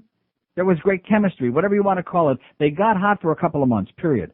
We've never had a great team. We've never had a great coach. We've never had a great team. And like I said, as long as the big black guy keeps coming out there and getting into the fights, and as long as they keep throwing the T-shirts up in the crowd, and as long as they keep dropping those little pieces of paper from the little blimp, everybody be screaming. They love it. The puck shuffle. Hey, there we go. Because it's a social event. It's not a sporting event. It's a social event. Neil, what's wrong with you? What's wrong with paying $57 to go sit in a place where everybody's schmoozing and talking on their cell phone and wandering around in the lobby kind of aimlessly like, I'm killing some good time? 5, 6, you see that. They're out there in the lobby in the middle of the game. I got people that sit in front of me, which thank God the real offenders weren't there last night. The rest of the good people, the rest of the family, some of them were there and some not. But it's the most bizarre times, like they just get up and they wander away and they're gone for long periods of time, and then they come back half an hour later. And you keep wondering, what are you doing here? I mean, you're going out to make an appearance? Are you here to show the fact that you're here to wave to those other people across the way who never seem to wave back, by the way? That's my favorite, is people that are always waving, but there's nobody ever waving back. 567-0560, pound 560 on the mobile one line. Here's Miami. Hello. Did you say Steve Noodleberg? Yes. Sales hall. Thank you. My sentiments exactly. We know about Steve Noodleberg. He's an asshole. The biggest, that's what George told me. He said he's the worst. 567-0560, pound 560 on the mobile one line. And listen, don't worry about the spots. These guys, tell them we don't care about those things. Are you guys worried about the spots? Oh, I thought they were talking to you about the spots. We don't care about spots. No, we don't care about those things here. Just to send them a bill, tell them, give us your goddamn money, okay? Give us the effing money and stop jerking us around. We got to pay Wayne and John Henry and everybody else that we don't pay, and George's bonus or whatever that thing was. Oh, speaking of bonus, I better talk about those ratings, those arbitrends in a few minutes. I'll get to it. 567-0560 and pound 560. On the mobile one line, 1126 at QAM. We got Hank Goldberg coming up at 2 this afternoon. Hey, stupid! Hank will be on. Now, where's he doing today? At Shula's. Then we got Talking Baseball. All right. Everybody, we haven't had one baseball call here today. This crowd hates the Marlins because they don't like being preempted for all those stupid Marlin games, which next Monday, by the way, they're playing the Mets up there, and the game is at 1:40, which means I think we get out of here at 1:10 next Monday.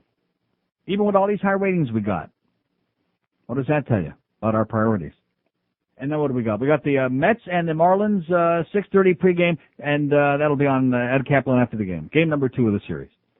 Any interest in that? No. My cheeks hurt. Father-in-law, would you get off my butt? If your daughter's so perfect, why'd she marry such a putt? Father-in-law, you think you're better than me, but I don't eat in cafeterias, and I have cable TV. Always wearing black shoes with Bermuda shorts. You complain about sciatica, you won't drive an import. Too much swearing in the movies, too many songs at the beach. Everyone except Reagan should have been impeached. Father-in-law, you like driving big cars, and you hate any music that has a guitar. Father-in-law, you tell me I am a creep, but I ain't clipping coupons every day of the week. I'm nothing like you. Don't go to the dog track. I don't drink hot coffee when I eat a Big Mac. Your daughter's my wife. I will not destroy her. You're just gonna have to get over it. You didn't marry a lawyer. 11:31 at 560 WQAM, the home of the Marlins. Any interest on this show? No. Marlins, did we get one call? They had 38,000 people there yesterday. Did we have anybody called here today? Was it the Marlin game yesterday? No. Anybody that said they hate Wayne like poison and that's why they went because they think there's a new beginning with John Henry and they wish anybody else the best luck and they're glad Wayne is gone? No. Anybody? No. So Sam the Sham, who was talking about George and how she's anti-sports, brings in the ESPN magazine with the Roger Clemens picture on the cover. A great article about Curtis Joseph in here. Cujo with his goofy little dog on his shoulder. Boy, is he playing great. He's made saves lately. I mean, he's been good all year, but lately he has made saves that even the Dominator wouldn't believe. I mean, saves that haven't been invented yet. Like the one he reached up on his back, out of position, off to one side of the net. The Edmonton player puts the puck like right toward the middle of the net, and Cujo lifts up his leg and with a toe of his skate kicks it out. Oh! A save that even Dominic Hasek would pee all over himself to be able to make. So anyway, there's a nice article about Cujo in here, which maybe I'll read to myself when it gets real boring in about 5 minutes. Hey, you always have to have good reading material. You know, when you go in to take always have good reading material. Always. Even on a plane. You know, sometimes people look at me, because how long are you going to be in here? Well, if you got to do the sit-down number on a plane, if you're a guy. Of course, some guys have to do sit-down numbers no matter what they're doing, all depending. You take a magazine and a paper, something. Nourish your brain a little bit while you're wasting your time. Go to a hockey game like last night. Pittsburgh Post-Gazette. Thank you, Mike Lang. Got something to read there while that boring crap was going on. See, and the problem with these people is they don't care enough to get angry about it. That's why do I confuse myself with the fact that these people are fans? They don't care. They're not angry about it. They don't care if the goal light comes on. They don't care if the team plays well. They saw a couple of fights there last night. They figured they got their money's worth. Man. So anyway, speaking of Roger Clemens, who's on the cover of this thing, and Joe got erect when he saw this, when he saw that Yankee cap on the front cover. He got emotional. So that's our poll question. Who's got the bigger ass? Yesterday we did Sid Fernandez. Today it's Alex Fernandez or Roger Clemens. Who's got the bigger, fattest ass? 567-0560, pound 560 on the mobile one line. You know this line, too, is going to be Andy again. Hollywood, hello. No, it's not Andy. Thank God. Hey, Neil, how you doing? Jesus Christ almighty. Every time I see Hollywood, I get spilkies. Hey, can I ask you something? Yes. Now, as far as television ratings go, where does baseball fall in slot in line with the major sports? Is it second or third? Second. Football's far and away the first, baseball second, and then basketball and hockey on the bottom. I don't know anybody that listens to baseball on the radio, though. You mean to tell me they're actually... You're forgetting the fact that, first of all, most of the baseball games are also on television. What kind of ratings do... And the only stations that give big numbers on radio for ball games are stations in markets like St. Louis, KMOX, with their 50,000 watts, or in L.A., or in New York, where you've got enough people so that there are enough people who aren't near a TV or listening in the radio or work or wherever they might be, so that, it amounts to a lot of people. But in this market, Marlins get very weak numbers. Okay. Very weak. You want to buy some spots on the Marlins, by the way? No, I don't think so. Even if I could. Cheap, real cheap. Hey, let me just see if I got this straight. I'm no brain surgeon or anything, but they're gonna take off the number one show. They're gonna interrupt their number one show of the day to put on baseball. They've already done it during the exhibition season in the month of March. I can't, when the full winter book comes out in a month, we'll probably take a little bit of a hit in March because we've been interrupted about 4 times for Marlin exhibition baseball. At least this is regular season baseball that somebody might listen to. But you notice I've been asking for an hour and a half. Is there one person in this audience who went to the Marlin game yesterday? Nobody. Nobody in the Neil Rogers audience cares about baseball anymore, if they ever did. Which I used to, and I don't. I hate baseball. And I went home last night, and since there was no real hockey of any significance last night, after the hockey game, I saw Mark McGwire hit his first home run. I was watching Milwaukee, St. Louis. I saw the home run, which is kind of neat, but I'm not going to be watching much baseball. I'd rather watch my hair turn gray in the mirror than watch baseball. And it might. Yeah, and it might. But listen, you say the trends are out today, too? I got them right here. Could you do me a favor? I'm going to ask you about another person. Anything you like, pal. This is the numbers maven here. I got all the numbers for all the stations. And if I don't, I'll make one up. I hate this guy to pieces, and I want to see him suffer. Mr. Ego. Oh, he don't show up. Just humor me. He doesn't show up. It doesn't even show up? It doesn't show up. That station does not show up. In other words, they owe points. Have a great day, sir. Mr. Ego. I don't even know the call letters of that station.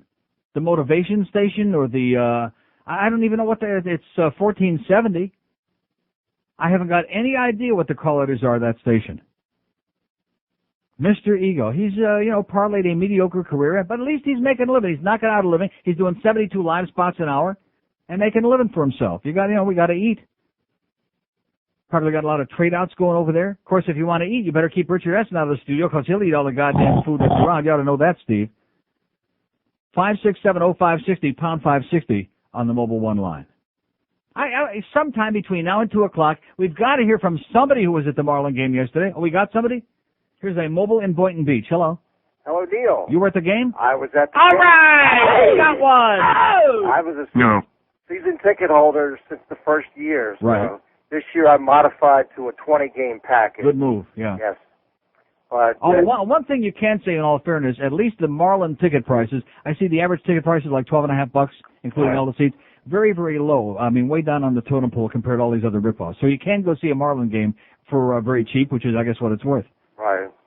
But it was. So how was it? It was exciting. It was beautiful weather. Of course, we were sitting around Mets fans down by the bullpen. So, yeah, a little give and take between the Mets and the Marlins fans. But should have got Peter Worrell down there. He'd have beat the crap out of all of them. That was part and of Joe Rose's brother-in-law. Part of the ambiance of the game. Yeah. Have the Mets fans sitting there with Marlin fans. So let me ask you, since you were at the ballpark, now in person, is Alex Fernandez's ass as big as it looks on TV? Well, I was a little farther away, Yeah. but he maintains that gives him the extra power, so he gets his 90-plus fastball. Right. If he gets too skinny, he loses his speed. It's like Samson in the hair. You chop it off and he becomes a wimp. So Right. if you cut down on Alex's ass. So then what's he sensitive about just because Joe Rose called him a fat spick or something? What's wrong with that? I don't know. Maybe I call him. I think he likes being heavy because it helps him pitch better. Right. Just like, remember Mickey Lolich? Yes. The old I already mentioned Detroit. the Tigers, yes. Yeah, he always And Sid kept his Fernandez. weight up. And by the way, Early Wynn just died yesterday. Remember the great Early Wynn? I with the Cleveland remember Indians? him. I saw him pitch. He used to dust guys off. He was dynamite, man. The 1954 Indians, what a pitching staff. They had Bob Lemon and Mike Garcia, Early Wynn, and Bob Feller. What a year that was, 54. The Yankees and the Indians. That was a tremendous year for baseball. Yes, it was. Well, God bless us all. Sir, I'm glad. Thank God for you calling. You're the one. Okay, Neil. So, Take care. We Bye. finally got one guy that went to the game who listens to the Neil Rogers show. The rest of these people don't care about baseball. Come on, we'll hear from some more. Gotta. Have we heard from any women today yet? No. They are at the ball game. 56705. They really get excited when they see those guys out there step up to the plate, scratch their crotch. They get really emotional, the women. 5670560, pound 560 on the mobile one line. 21 till noon. Oh, by the way, don't let me forget about the wrestling thing, too. Read that little clip. Well, it's got its moments. About that little thing that he felt on his arm. It felt like a finger. Now, wait a minute. You're telling me like the spot that I talked over was audible on the air, the one with, was A Atlantic, with Joe's voice on it? That's what they're telling me. So how's that going to work? So in other words, we can't hear what's on the air? Is that what you're telling me? So all these spots that sound like real distorted, overmodulated, like the one that Bennett Auto Supply, they're fine on the air. Is that what they're telling you? We're supposed to believe that? Maybe the audience can, since we don't have any calls on the board, maybe the audience can tell us, okay? Since we have absolutely no calls on the board at the moment for some peculiar reason. 5670560, pound 560 on the mobile one line. I mean, that's one hell of a setup we got in here, that we can't hear the technical quality, that we're hearing stuff in here that sounds real distorted, and I keep talking about it, and everybody out there must be going, what's he talking about? Is he just making this stuff up? That's the Greg Reed way again. Here's the guy that comes in here. Congratulations on the trends. Great job. I said, hey, Greg, every month, every year, every book, always great. Month in and month out. It would be nice to get a little promotion, but we're still doing pretty damn good. How about giving us something to work with? And that's when he decided to take his blood pressure, and maybe that's why it was a little bit high. I find that very hard to believe, because listening in my car, I hear spots on this station that are like so overmodulated, and it's so distorted that, like, yeah, how you doing, guys? Like that. And like I said, why make a big issue out of this? Just tell them we want the money. We don't care about it. Don't be a nitpicker. Greg needs the money so we can pay Wayne and John Henry, who's a pile driving, steel driving, got piles. Who's a big hero today for one day anyway. They love you, John. They love you. Of course, don't take this personally, John Henry, but if anybody else would have been the new owner instead of Wayne, they'd have loved him too. It could have been, Hermann Goering. They still would love him for a day because they hated Wayne so much. Worse than Hermann Goering. Here's a mobile in Sunrise. Hello. Hello, Neil. Yes, sir. How you doing? Great. I'm a native Israeli, and I'm a long-time listener. Yes? Yes, I am. And You're not Orthodox, are you? No, I'm not. Oh, thank God. No, and I don't really like it myself. You don't like what? Orthodox people. Because they give the rest of us because they're a bad stereotype, and they walk around with that heavy clothing and those silly old beards and those crazy old hats, and they run around davening and with a tallis and laying the tefillin, and they make us all look like a bunch of Stone Age goofballs. And they never take a shower. That's right. They never bathe. How about a little right guard and a little left guard for the Hasidim, huh? Yes. Anyway, my point is, I'm going to take it off the Panthers. Happy Pesach too, by the way, sir. Happy Pesach. As much as I don't like to eat that cardboard named matzah. That Drek, yeah. But the third point I'm going to bring on is named Drek. is almost as sad as the Panthers situation and the sports in Florida in general. As much crap as I like sports, but it is sad. Is what the hell is going on there in Yugoslavia, Kosovo, whatever the name is? You open the TV, you open the newspaper, you see those poor people. Are we trying to help them, or we just, what the hell is going on there, Neil? It's called ethnic cleansing by the media. It's called genocide by me. They're slaughtering people. They're driving them all out of their homes, and it's the world is sick, man. It's a crazy world. We have to ship them over here, and I just heard that they have a group that's going on to Cuba. There's a bunch going to Canada too. Canada too? I hope they send them to Quebec. That'll serve them, teach them right. I mean, what are we trying to tell those Yugoslavians to start speaking French? That'll be the end of those frogs. I mean, it is as sad as the Holocaust. I hate to say it, but you open the TV. It's the same thing without the oven so far. They haven't built the ovens yet, but they're probably working on it. It's the same thing. So who's the Hitler in this state? And by the way, I hate to break the news to you, but this Primakov in Russia is good buddies with Saddam over there in Iraq, which Bush let him off the hook. And he's he's selling Saddam all kind. He got a $750,000 cash check. Our good new friend over there in Russia, who's waiting in the wings until Yeltsin croaks. And this guy is good buddies with Saddam Hussein. How do you like that? I don't.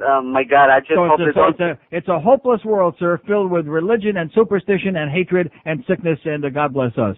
Are they going to send some also to the West Bank and Gaza? They're sending them all to Cuba. All to Cuba? All to Cuba, and then they're sending 20,000 to Little Havana, just so they don't feel left out. Oh, my God. By the way, I have to take advantage. And they're going to also make them speak Yugoslavian, by the way. No more of this Julio crap in Little Havana. They're all going to have to start being Slavic. Oh, my God. They're even Slavio's even coming in with that goose. Neil, I'm a great listener. I have to take advantage and say hello to a great, great fan of yours. Go ahead, sir. His name is Bryce Tatum. He's the master behind Blue Moon Fish Company. Right. And he's a great, great fan of yours.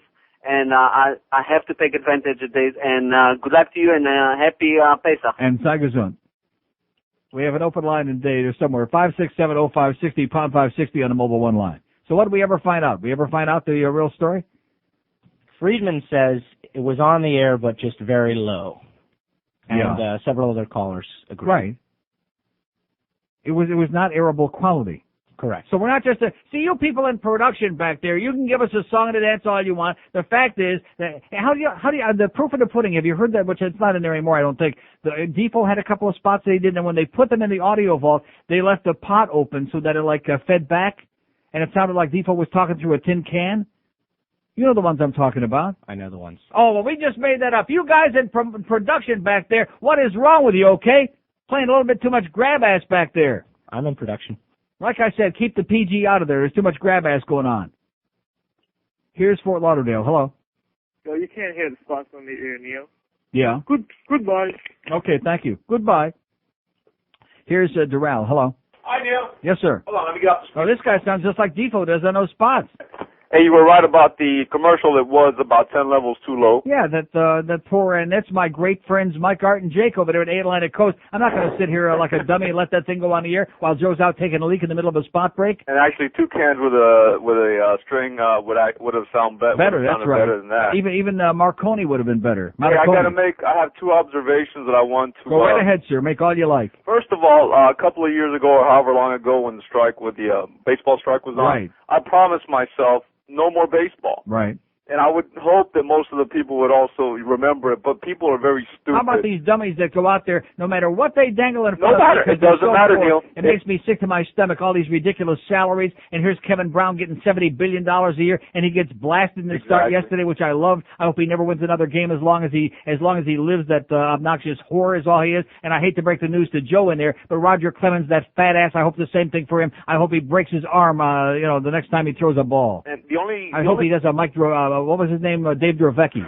The only conclusion I can come up with is people are so devoid in this life of things to do and anything at all that they must go to sporting events to recoup any sort of a life that they don't have at the moment. because I don't understand any reason why people would keep going. And the tragic part of it is here to show you how many no-life people we got is that most of these people aren't really into it in the first place. It's like the hockey games. I keep asking over and over again, what are these people doing there? I'm a humongous hockey fan, as you know, and yet I have to force myself to go because I know, like last night, it's going to be so boring, and I'm just waiting for the moment that it gets lopsided enough I can leave, knowing the outcome is going to be. I mean, why are they there? What are they doing there? Well, the analogy that you made was it's an inferior product. Why pay the price? I don't understand. $57 to sit and watch that agony last night. $57 in the lower bowl to watch a product that is so bad that they should. I'm serious. They should have been begging us to take refunds on the way out. They should have been pleading with us. Here, please take the money back. We feel guilty about soaking you for this crap that we just put on here. And I'm serious. That's how bad it was. It was the most coma-inducing swill you could ever imagine in your life. No, I agree. In fact, the Panther players themselves should have been standing outside the door. They should have left early, especially some of the guys that might as well just have not got dressed. They should have been outside, the guys that weren't in uniform last night, handing out refunds in cash, saying, we're sorry, we hope this doesn't happen again. Yep. And number two, observation, I'm a spick. Yeah. I hate Miami. This place has declined just so much. You have moved out. You used to live in Kendall. Right. I saw you creeping ever slowly northward and northward and northward. You got now Pines up to Plantation Acres. That's right. I'm going to do you better. I'm out of here as of in a couple of months. I'm heading over to Atlanta. I am history. A lot of Schwarzers up there. Look, out of Miami, as far as I'm concerned, I'm going to be doing a lot better. Of course, most of the Schwarzers in Atlanta, they got like that, very light suntan, Yeah. Hey, let's bring about 500,000 Yugoslavians right here and put them in Little Havana. All right. They're coming. Okay, yeah. See you, pal. I'll get at you. Get out of here. Wound up like an alarm clock. 5670560. Come on, let's hear from all these people about baseball. Let's take a poll. Anybody care about baseball? No. I've been asking this since that first exhibition game that we had that preempted this goddamn show. 12:30 in the middle of the day, we got to get out of here to make way for exhibition baseball. No. Shame on Greg Reed. You could have a great radio station here instead of these marginal numbers in morning and afternoon drive. You got to have a great radio station. Instead, what's he got? He's got marginal numbers on there because he's obsessed with his sameness, 20 hours a day, the same. Hey, a young Florida Gator team. Oh, my God. Don't even say it. Don't even go there, as they say, and I wish they'd stop saying that. Don't even go there. You think Levon can win 70 games this year, Ed? Yes. Huh? You think Alex is going to get a fatter ass before the season's out? Yes. I mean, there's nothing wrong with having a big fat ass, but don't tell me you're an athlete, okay? Although I guess pitchers in baseball, I'm not sure about, catchers too. Catchers have to have a big ass. I'm talking about baseball catchers. Don't get excited. No, seriously, don't catchers have to have a big ass? Huh? To hunch down like that? You can't have a skinny ass catcher. That was wrong with Benito. Remember Benito with the $3 million a year they paid him? That did $4 million, I think. Wasn't it? Yeah. $4 million a year for that piece of crap. Oh, he won't block the plate because he don't want to get hurt. Well, what are they paying him $4 million? What's the catcher supposed to do when the guy's coming in to try to score on a fly ball? Not block the plate, you asshole? You piece of crap, Benito. Don't ever come back and darken our neighborhood again, okay? With your skinny ass. You see a catcher with a skinny ass, you know your team is going to be crap. Absolute positive. Crap. That's right. Give you a catcher with a fat ass like Yogi Berra. There's a catcher. Like Johnny Bench. He had a fat ass. Right? Roy Campanella, he had a fat ass. Catcher's got to have a fat ass to crouch down there. I'll tell you who's got the fattest ass. Pudge Fisk used to have a fat ass, but Pudge Rodriguez, you talk about a fat ass. In fact, that's our poll question for the week. Who's got a bigger ass, Pudge Rodriguez or Alex Fernandez? Now that's an ass contest. That's an ass off right there. Do you ever see Pudge Rodriguez? He's actually not a bad looking guy. He looks like from the outer space. He's kind of a strange, he's not, he's okay. But, man, from the chin down, this guy just gets bigger and, no, I don't mean there. I don't know. But he's got a body and an ass that are just astronomical. They're astronomical. In fact, he plays in Texas. He's on the wrong team. He ought to be instead of with them. He ought to be with the Houston Astros is where he ought to be. Because he is astronomical. That's what we're talking about today. Athletes with big asses, folks. Rectums. That's right. Why? I have no idea. Well, it's because Alex Fernandez started it by being, how can you be so thin-skinned, huh? He ought to be on with those morning guys. We desperately, if you see these numbers, they need him. I mean, John Bowles is a nice guy. He's very boring. John Henry's a very nice guy, I'm told, but also incredibly boring. He's enthusiastic about the team. He's trying to do the right thing. And you notice all this, I just want to mention this before I forget. All the hype and all the hoopla about opening day yesterday, and they won the game 6-2, and there were 38,000 people, although there were a lot of empty seats, but they don't want to talk about it. All of this is geared to one thing. You do understand this, don't you? The 40 million articles in the Herald and all of this enthusiasm put on the stake. It's geared toward a new stadium. That's right. Shouldn't have said that. What are you laughing about? That's what it's all geared for, is to softening you suckers up to the fact that there will be a new stadium. And I predict there will be a new stadium, whether you want it or not, at public expense. Remember when John Henry said he wanted to buy the team, and if nobody would build a stadium, he'd build it himself? Does anybody believe that? No. Is he going to put up the money? No. No. WQAM, Miami, Fort Lauderdale. Neil Rogers got. ERECTION. It's erection time. I'm gonna kick off my shoes, strip off my dress. It makes me wet when I see you get a big erection. That's too big for my mouth. I want it mercenary and on top of you. And take it up my lubricated poop shoes. Rectum. Give me an erection. Oh, and right. nail me to the wall. ERECTION. Okay. I want to drain your balls. I want your love and Waliati when you shoot your Uzi. And then I'll give it a blow. Squirt. In the morning it gets as big as this. At least until you take a piss. I want to wrap my lips around your pulsing tube and make your Wonder Worm explode with glue. Okay. That's some erection. Oh. And it's uncircumcised. ERECTION. Boy. I want to drain your balls. ERECTION. 2 minutes after noon at 560 WQM. We have 400 open lines on there. It's been okay today. Better than yesterday, I'll tell you that. But then again, yesterday was great till about 12:35, and then all of a sudden, go home. Well, maybe they were getting ready for the ball game. That must have been it. Because you can see what a gigantic baseball crowd we got in this audience. They don't care. And like I said, it makes me, to be honest with you, it does make my blood boil when I see that almost 40,000 suckers showed up out there. I mean, I feel bad for John Henry. He never stole a freight train. He's a pile-driving man. But on the other hand, how many times do they stab you in the back and stick it deep inside your rectum before you finally say, I'm not just talking about Wayne. I'm talking about the players, about the strikes, about the ridiculous salaries, about the whoring from one place to another. I mean, I think that if a guy's making, $7-8 million a year, that ought to be enough. If Buddy Bud would have paid me $7 or $8 million, I wouldn't have left IOD. I would have stayed there. You know what I'm talking about? You have to have a certain amount of loyalty. You have to stick around more than 5 minutes. But these guys are like rent-a-yenta guys. That's all they are. They just rent themselves out for a little while, and then they move on. That's called a whore.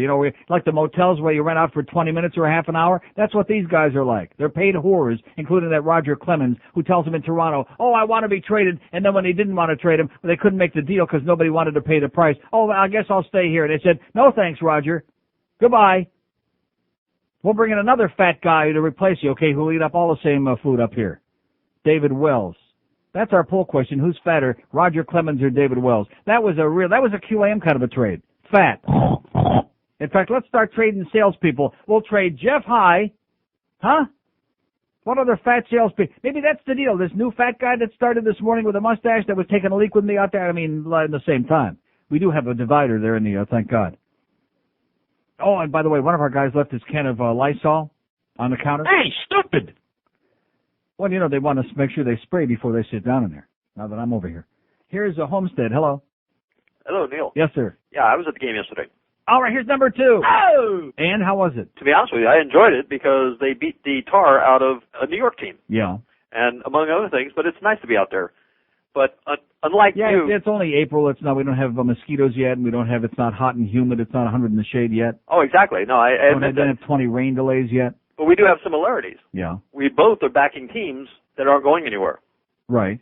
I mean, the Panthers aren't going anywhere, and you still support them. They're going somewhere very soon. It's called home. Yeah, really. You still support them. Right. So, I've lived down here all my life, and I didn't know hockey because we didn't have hockey. Mm-hmm. And actually, we still don't have hockey, but that's beside the point. No, we don't. You're right. That's a good point. I hear someday we might get a real team. But we did have baseball, and unfortunately, whether I like it or not, that is what I follow because of the fact that That's all I had. So it doesn't bother you the fact that they stabbed you in the back and they tore your heart out of your innards, and that they dismantled the whole team, and now all of this other posturing is just to try to get us to build on this stadium? Oh no, with absolutely no doubt at all. It tore me up. As a matter of fact, I was season ticket holder, and then when they went on strike, from that point on, I wasn't. I go to selected games because But you are aware of the fact that all of this window dressing that's going on right now is only for the purpose of trying to get a lot of good PR going so that they will build a new stadium. You do realize that? Oh yeah, no, absolutely, no doubt about it. Right. And you know what the worst part is? They will get it. Of course they will get it. But the fact of the matter is, the worst part of that is that they will build it downtown, like right down there by Mickey Arison's American Airlines Arena, which is where it doesn't belong, where nobody wants to go, and don't confuse them with the facts.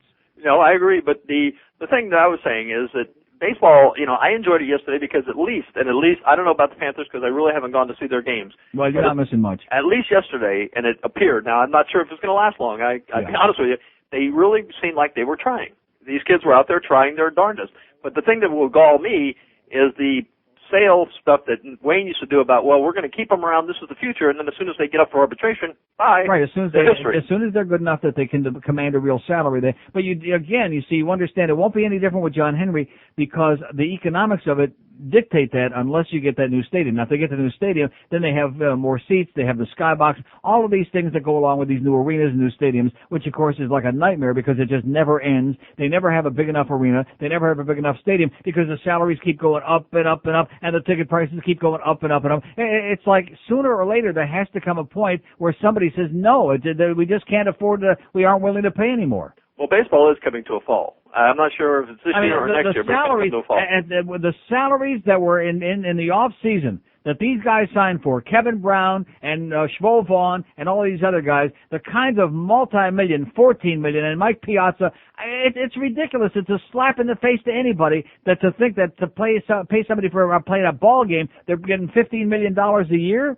Exactly, but at this point, and even mediocre players are now getting $5-6 million a year. What you're saying is probably true as far as the thing. All right, that's what I'm saying. Probably what you're saying is true, and I understand that, and I'm sure it's going to happen. But when it does, I'll do the same thing again. I'll just say, okay, I'm out of here. Right. But I'm going to give the guy a chance. Yeah. I think you're right, but I'm going to give him a chance to see what happens, and hopefully, things will change in baseball in general, so that the American pastime. But pretty soon cities are going to run out of real estate. You know what I'm saying? We can only build so many stadiums and so many arenas, and then there's going to be one on every street corner. And at that point, we'll have to say, okay, let's tear them down and build a school or something. All right, but the last thing in closing, yes, anytime they can beat a New York team, I'm thrilled. Thank you. All right. Well, I'll go along with that.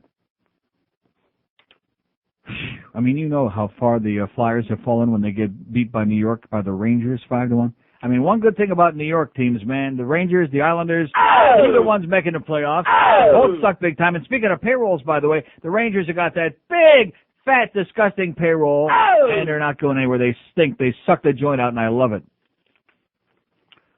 Speaking of a dead man behind the bench, you ever watch that John Muckler? He used to be with the Sabres. Now he's the coach at New York. You ever see him? With the white hair and the glasses, you've never seen John Schmuckler? Joe, you got to get out of the house more often, you know it? Another dead man. There's somebody like Terry Murray, our guy, standing with, and Roger Nielsen, Somebody poke Roger in the shoulder. Wake him up, okay? Come on, wake him up. There's a game going on, Roger. I would say there's a good game going on. I wonder if Roger was awake when Hextall let that one in from center ice last night. You've got to see that. Before they put you in a box, you must see the goal that Chris Tamer scored. Just a weak looping backhand from center ice. I mean, a 5-year-old, the little kids that they put out there between periods at the arena during our games, one of those little 2-foot kids could have stopped it. And Hextall reached out and went, oh. Yeah. Oops.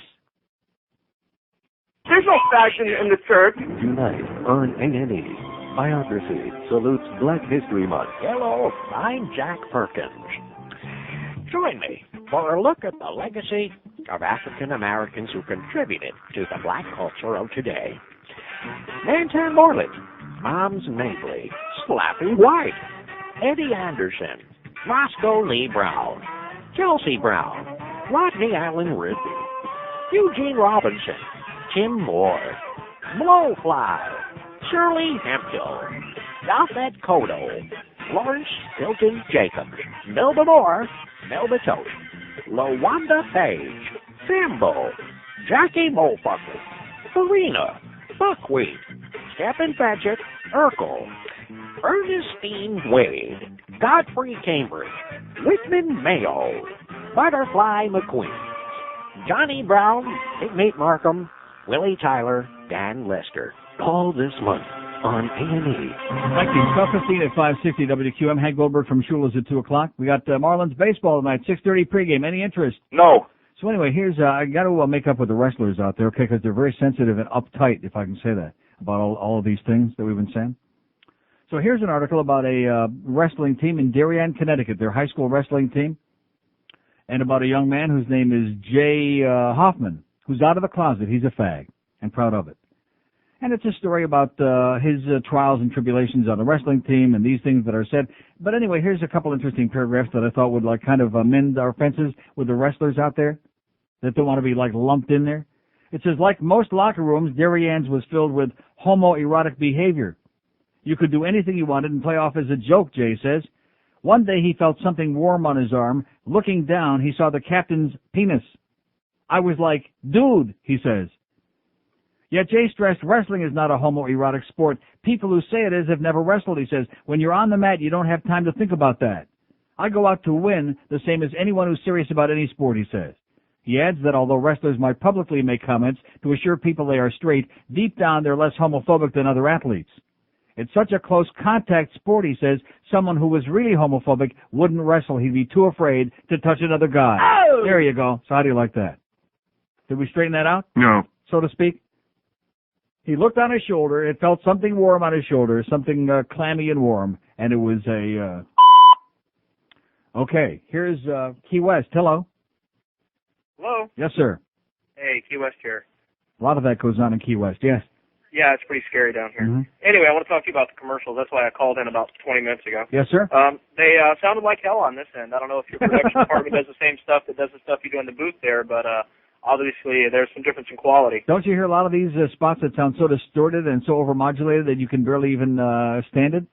Well, first of all, I got to park about 20 miles from the highway down here to even hear your show every morning. Right. But the stuff that we do here, the stuff that's in your booth is beautiful, especially the Monica thing. I mean, it's beautiful. Right. But the stuff that comes out of your production department, some of it you just can't hear at all. Mm-hmm. And back to the baseball thing. We used to make the pilgrimage up there during the first couple of years of the Marlins, and we'd take 25, 30 people up there, have a great time. Mm-hmm. But after the strike, we can't get any interest. I can't get interested. Good. Good. So I wasn't going to give Wayne any money. I'm sick and tired of all these. They stick you they stick you right in the puss. They twist it around, in your heart, and then they expect you to just forget about it and come back. And now they want 10 times as much money as they were making before. I say screw them, okay? $1 million a year to play a game. Ball game. I get tickets for free. All my tickets, great seats. I wouldn't go if they paid me by the inning. Oh, of course not. $1 million a year per professional athlete is more than enough. Okay, save some money, guys. Don't whine about it being $15 a year. Yeah, why can't they have a salary cap not just for the teams but for individuals? Maybe the superstars, $5 million. Okay, $5 million a year is a hell of a lot of money. A lot of people won't make that in their lifetime. $5 million a year, that's the cap for the individual. And then guys that are really good maybe get $1 million. And then the minimum salary can be like a couple $100,000, whatever it is. And then everybody else makes in between. Who can't live on that kind of money? And who in this audience wouldn't be happy to work for $400,000, $500,000, $600,000 a year? Hey, look, what are you eating for $5 million a year? Huh? What are you eating for $5 million a year? And that's like the NBA guys, they go on strike that are making 17, 18 million, and that the missing link there, Patrick Ewing, he opens up his mouth and says, "Oh, we got to put some bread on the table for our family." He's making $18 million a year. He'd be having to put some bread on the table for his family, huh? What the hell kind of bread is that? Heavy-duty bread. I don't understand. Maybe he's talking about $1,000 bills. Maybe that's what the bread he's putting on the table. That's the bread he's talking about right there. That's the kind that you know? Pete Rose stacks up on the table at the track. It's unfortunate he can only afford a Maserati in every other color, Right, that's right. Well, y'all have a beautiful day, and back to you, I've sir. enjoyed it. And watch your backside.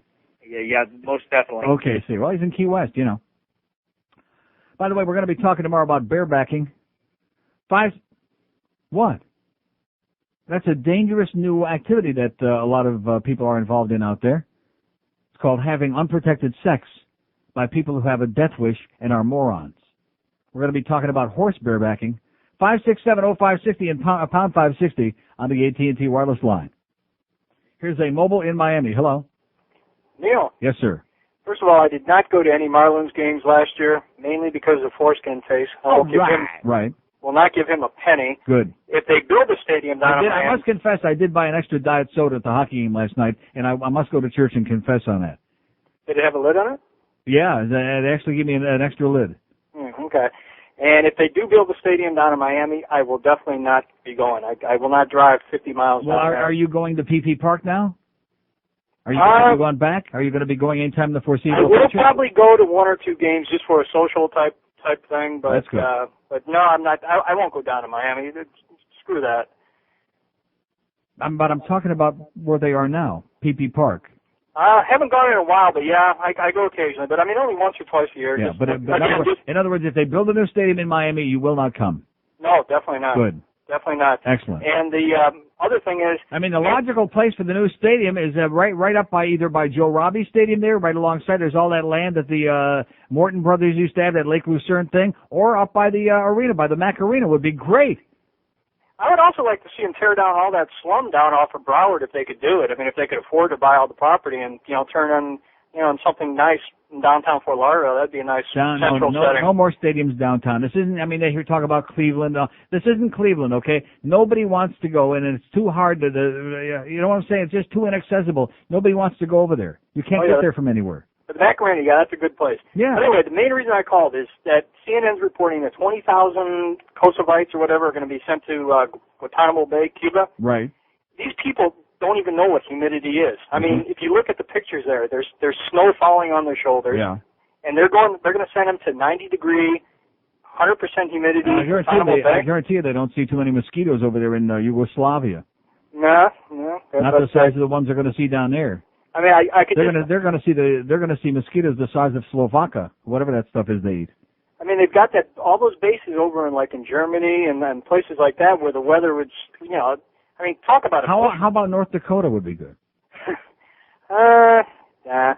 But I don't know. To me, it's just asinine to think that you would put people there. I mean, they haven't suffered enough, and they have to sit there and be in 90-degree humidity. Yeah. It doesn't make. I think upstate New York would be better. Like maybe Batavia would be good. Maybe the Mac Arena. They got a lot of empty seats, a lot of floor space. Maybe they're coming to the Sawgrass. You never know. Okay, have a great day, pal. Speaking of the Dakotas, I thought maybe that's what put that in my mind. South Dakota? Hello? There's somebody on here that supposedly is calling from South Dakota, but I bet they're not on there anymore because they waited 12 minutes on their dime.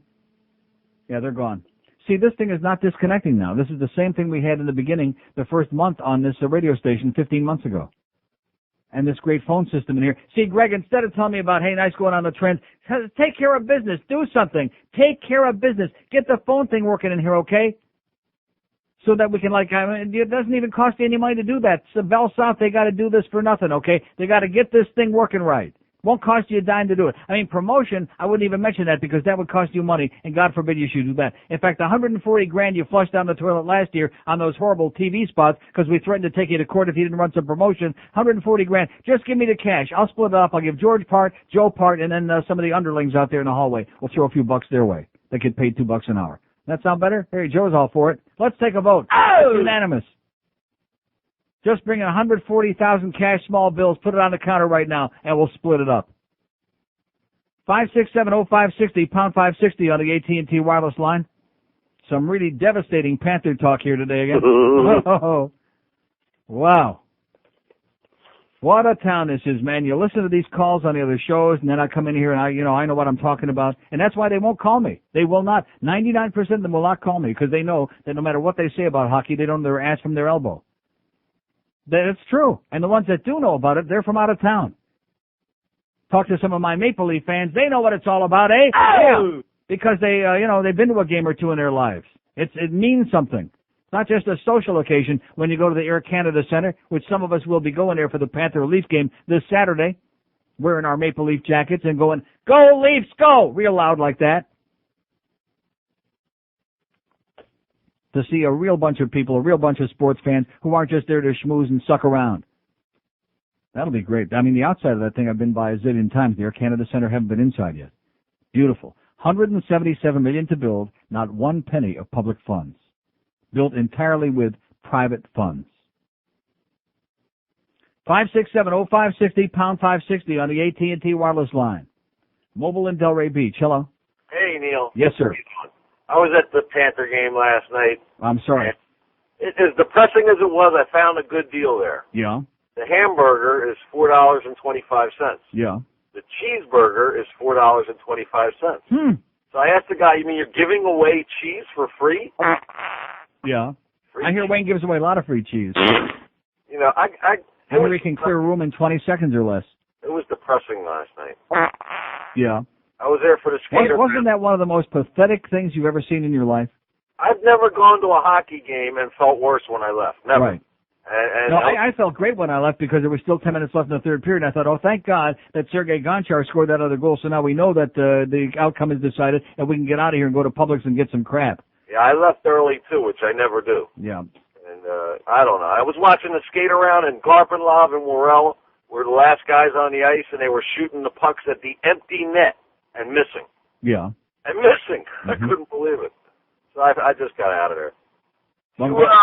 Huh? I said I'm glad you had a good time.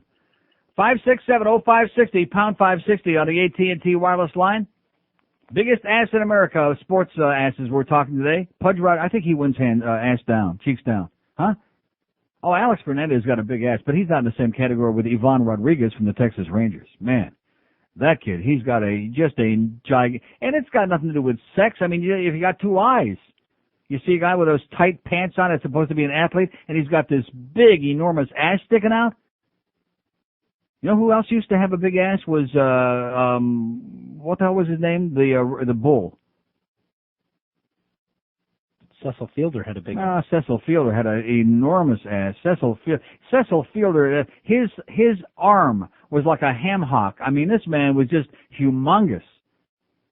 Now, what the hell was his name? Was it Jose Cruz that had the big ass? No.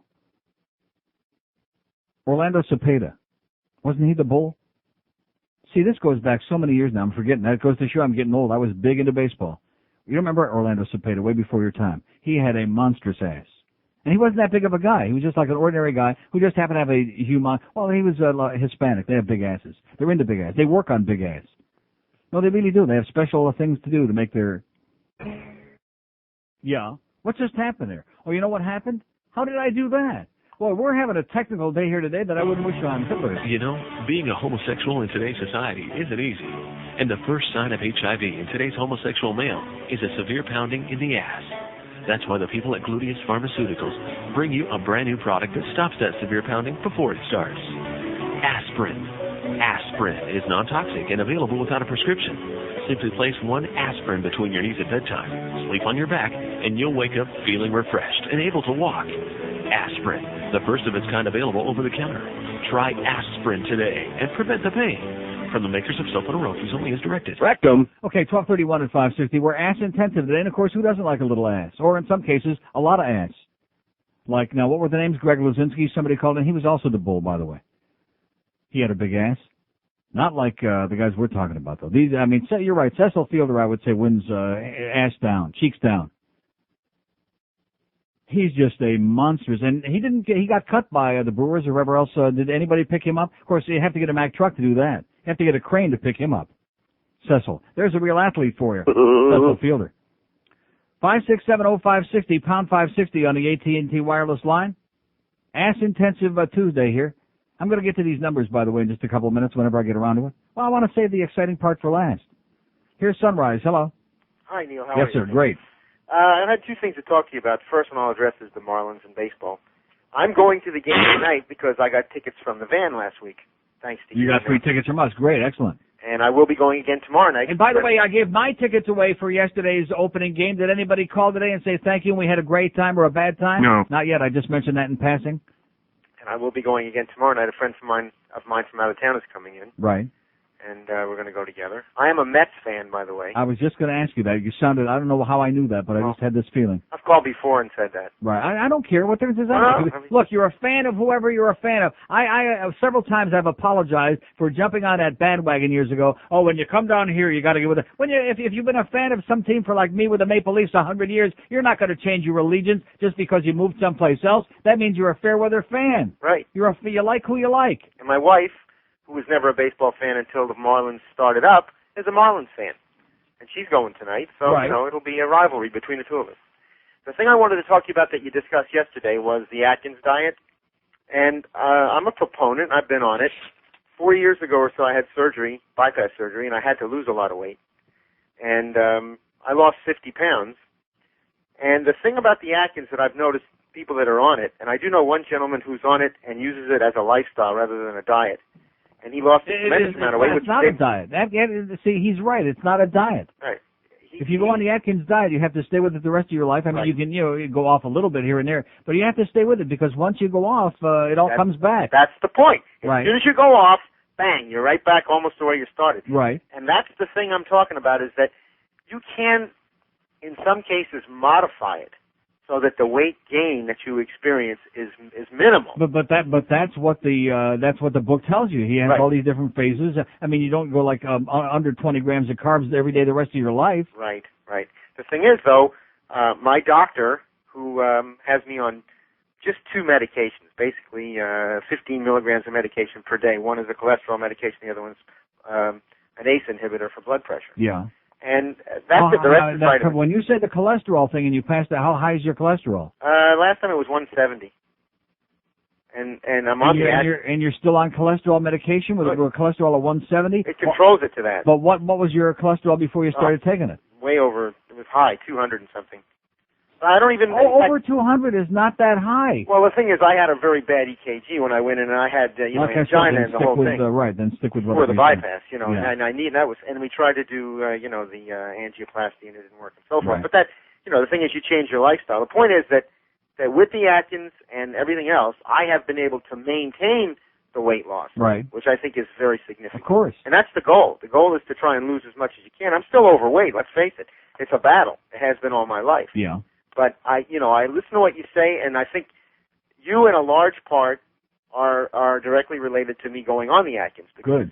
you got me interested in it, and I went on it. I read the book, which I bought, and I've See, some stayed on people it. may find this stuff boring, but Joe was telling me some guy called before that couldn't wait to go on the air and said that he went to his doctor yesterday and that basically what I talked about yesterday saved this guy's life. Evidently he had real high triglycerides or whatever. Right. But I mean, people that just ignore this stuff and wait and depend on some doctor to tell them if they're going to live or die or give them some magic pill, those people are morons, man. There comes a point in your life when you have to start taking control of your own situation. Absolutely. And the thing is, I feel lucky like you. My doctor believes that the Atkins diet has been helping me keep my weight off, Right. lose the weight that I've lost. And, he says, look, if it works, do it. That's Anybody in this audience who's overweight or diabetic and overweight, which is most type 2 diabetics, whose doctor doesn't believe in the Atkins diet, find another doctor. That's my best advice. And the last thing I'll tell you is that what he said to me was, beyond anything else, Yeah. the most significant factor towards good health Yes, sir. is weight loss. Right. The more you lose, the longer you live. That's what Karen Carpenter said, too. You got it. Okay. Take care. Have a great day. Keep it up. Bye.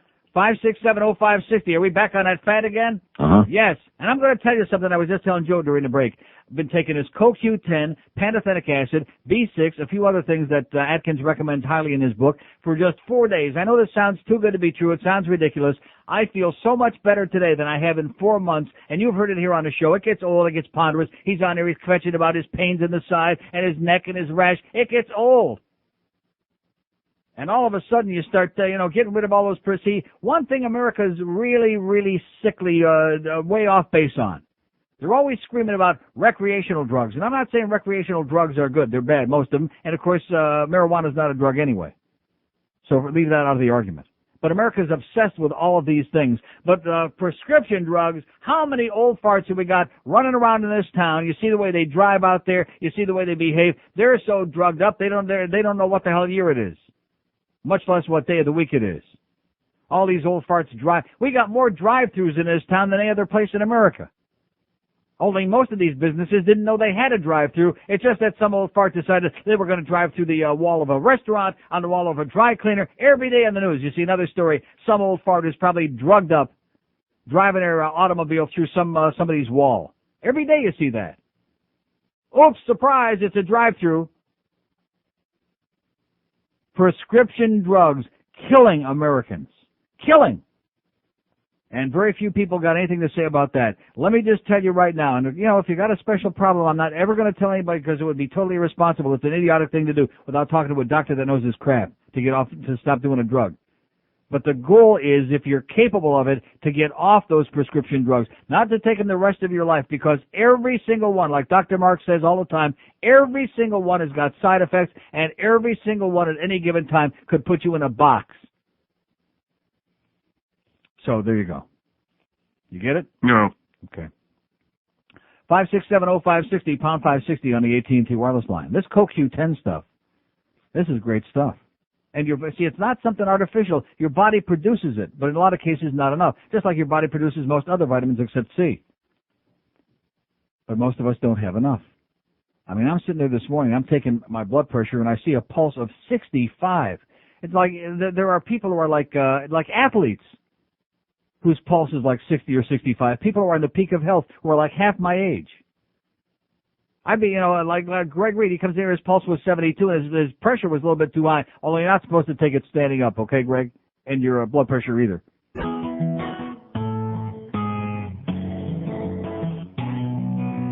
Bill cigars in Monica's vagina.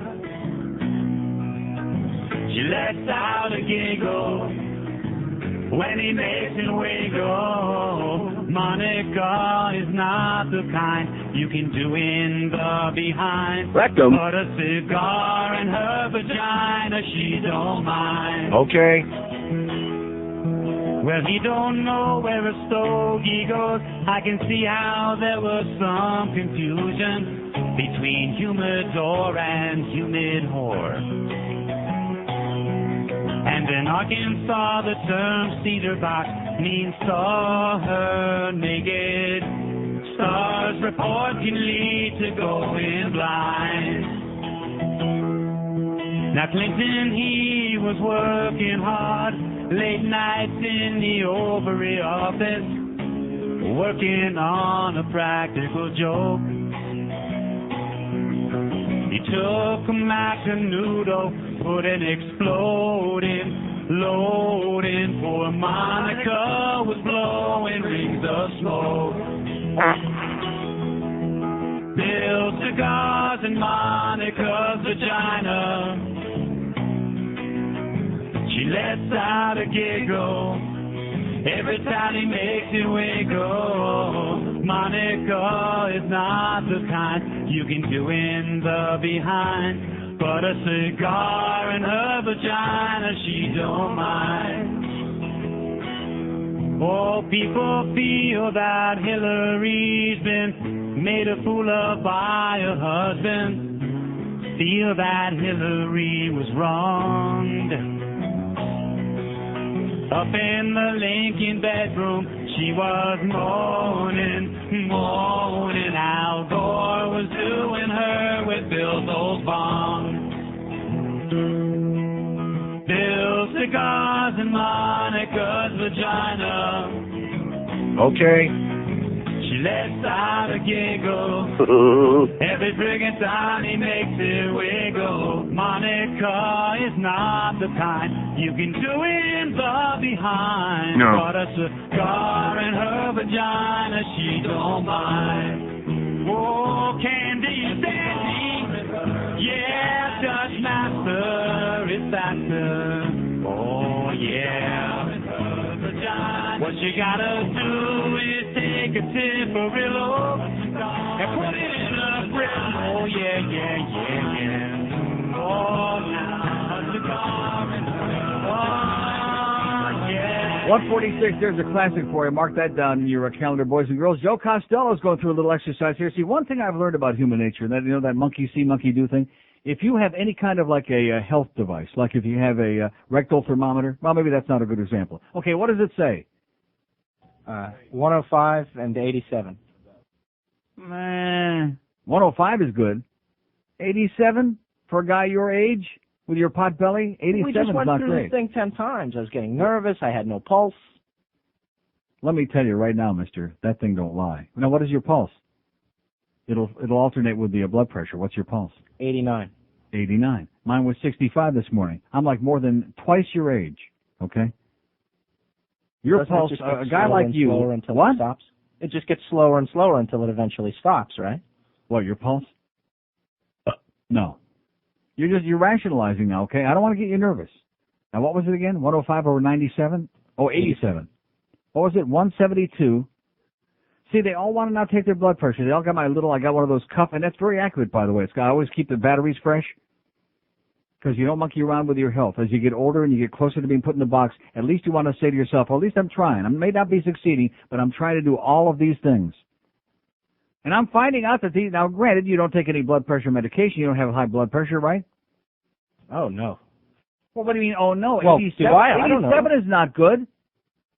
87 sucks. It should be like if it was 105 over 70, then I'd say, or even 75. That would be great.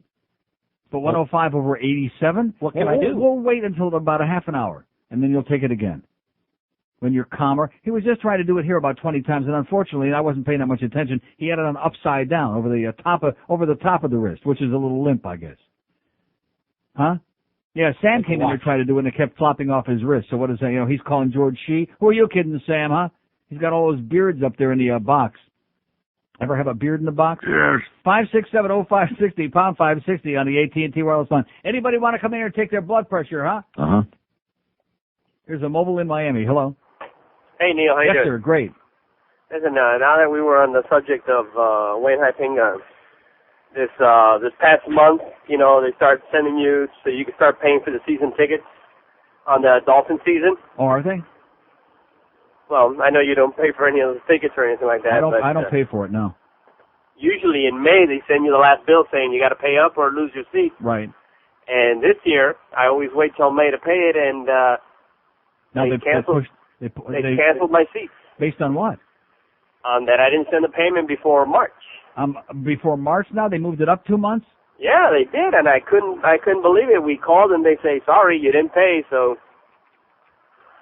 and I'm kind of glad. I was just getting upset and all that. But look at all the money you're going to save now. They probably did you a favor. In 3 years, it went up $100 plus. Let's not even talk about parking. Right. Yeah. And then they doubled the parking. $20 to park out in the middle of a field somewhere and get your shoes get soaked up to your knees. Yeah. Right. So I said to my wife, fantastic. At least we don't have to worry about it. We can go on the boat now. That's right. And you can sit at home and watch the game for free and look how much more comfortable it'll be. And it won't cost you anything to park in the garage. But it's unreal how they can, 7 months before the season even starts, they get all this money. Oh, and by the way, that's a good point. All that playoff money we sent in for the Panthers, I hate to break the news to them, but, there ain't going to be no playoffs. And he probably puts it in an account somewhere where he floats it and makes a whole mess of interest on that money. Whatever he makes, that's right. Whatever kind of interest he makes, it's free money. And here we poor schleppers working our butts off to just pay to go see some games. It's a blessing in disguise. Don't spend it all in one place. All right, Neil. Okay, see ya. Yeah, they hate him.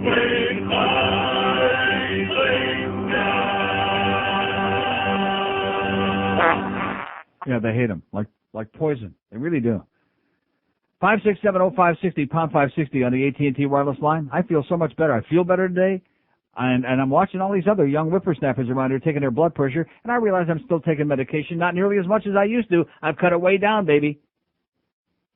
And if I can ever get off this hydrochlorothiazide and really start losing the weight, then I'm going to throw all this crap in the crapper, right in the old turlet. I'm going to have a big party and throw all those prescription drugs. I've already gotten off that Pravachol, which they should croak before I'll take that again. All you people that are getting killed by prescription drugs by pill pushers, go find yourself a doctor like Dr. Marker or any doctor nearby you who's not a pill pusher, who's a minimalist, who doesn't believe in killing you with prescription drugs. I'm begging you, if you value your life, okay? Just like we keep begging that fat booster. And seriously, the more I talk about it, the fatter he gets. You notice they have to use a crane to squeeze him through the doorway in there in that studio now that we got the new studios. They have to squeeze his ass in there with a crane, and the rest of them too. Talk about a fat ass. I'll tell you can take Mo Vaughn, Cecil Fielder, Roger Clemens, and Alex Fernandez, and Sid Fernandez, put them all together, you still haven't matched one Bouchambi. That's how enormous he's gotten. And he does a good job on his Marlins games. We like you, Boog, but Jesus Christ, man, put the fork down for a minute. Just for 1 minute. He's the kind of guy that says, hey, let's go out and have a few meals. Like Don DeLuise and Fatso. Let's go have a couple of meals.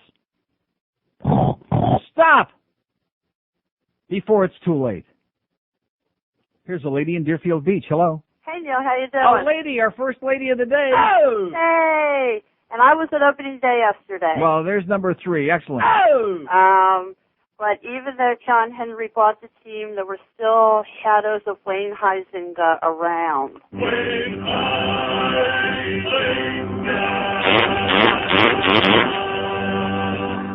Yeah. The music was so loud between the innings. Really? I thought I was at a Panther game. Mind-blowing. Yeah, when are they going to stop that stuff? When are they, I mean, why can't they let our eardrums settle a little bit and just pick up the atmosphere and enjoy it? I'm telling you, there's nothing like it. When at the Panther games, even though it's just a few seconds once in a while in between whatever the noise they make, I enjoy that so much. When they just give me a chance to let my eardrums stop dancing around for a couple of seconds, I say, oh, this is the greatest thing in history. Oh, and there's a lot of crowd noise anyway between the innings. Everybody's up, moving around and talking, and then they throw all this music in. Yeah. You can't hear the person next to you. But I was with a group of about 30 people, and the only reason why we all went was because Henry bought the team. Yeah. We're going to give him a chance. Hopefully he'll be able to do magic, but if he builds the... In other words, if Wayne was still the owner, you would not have been there yesterday. No. Right? I don't want to put words in your mouth. No, you're right. You're right. Right. You're absolutely right. And if he builds the stadium in downtown Miami, we won't ever go. Right. Hear that, John Henry? They don't want to go to downtown Miami. Nobody in this town wants to go downtown Miami except the Miami Herald, and they should only croak. Nobody wants to go there. Well, we're hoping for a good year out of the Marlins. They have a lot of young players. They looked pretty good yesterday. The youngsters in the organization, that's right. Yeah. Well, I would say stay good, but then, like But you then we said, don't want them to get too good, because then they'll want some real money, and then they'll have to go someplace else. and then they'll be gone, and we'll be out of luck So the again. word we're looking for is mediocrity. Keep that in mind. Yeah, mediocrity. I'm used to it. I've been with the Phillies for years, so you got it. Okay. Okay, Gil. Have a great day. You too.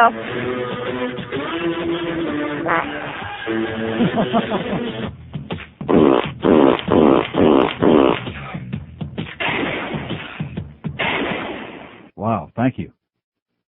567-0560, pound 560 on the AT&T wireless line. That's what you guys need to play at these sporting events a lot more, the sounds of silence. I'm not talking about Simon and Garfunkel. I'm just talking about silence. Give us a chance to breathe, for Christ's sakes. You know, there's nothing worse. Like Tommy Denenberg was a good guy. He comes over there, we're talking, reminiscing about old times, talking about what a slob fat boy is, all these things, you know, radio stuff. And we're having a chat between periods last night, which is probably the highlight of the whole night because there was nothing else good happened. And, you know, like you can't even hear each other, but he's sitting in the seat next to me, and I still can't hear what he's saying. Except when he talked about what a putz geld he was and how could that voice possibly be on the air. And I said, Here's Fort Lauderdale. Hello. Hey, Neil. Yes, sir. So glad it was for Lauderdale. Now it's Miramar, but this is how much I love you. I wait for you no matter what. Well, God bless you. Okay. First of anything else, And that vote you clinic that asshole Rimmer told you to go, Yeah. where they're trying to fix Pavel and Dino. Now we know why these guys take 3 years to get better. Yeah, but they in just any don't case, seem to heal too quickly over there. I don't know what that is. Maybe it's a I don't. coincidence. But, Maybe they need some aspirin. some But in any case, yeah, they need some aspirin. But Yeah. you know who really needs aspirin? And who's that? And that's Robbie. Have you seen how he skates round and around and around? Must be that pain in the ass he has. Yeah. And the other thing I want to know. Maybe he's got bad roids. I don't know. But he should go and take Terry and practice a little bit in Kosovo and let us know how things are doing over there.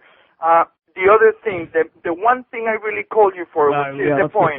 This is the point. Remember that asshole that lives in Boynton Beach that doesn't like Colombians? No, it's not Boynton Beach. He's in Fort Myers. That asshole. Yeah. That asshole. We should send him down in Kosovo, and whenever he's there, he's going to call us from there. It'll be a call that we'll pay. If you don't pay, I'll pay. But you know why? Only so he can tell me where the hell he's got right now. Okay.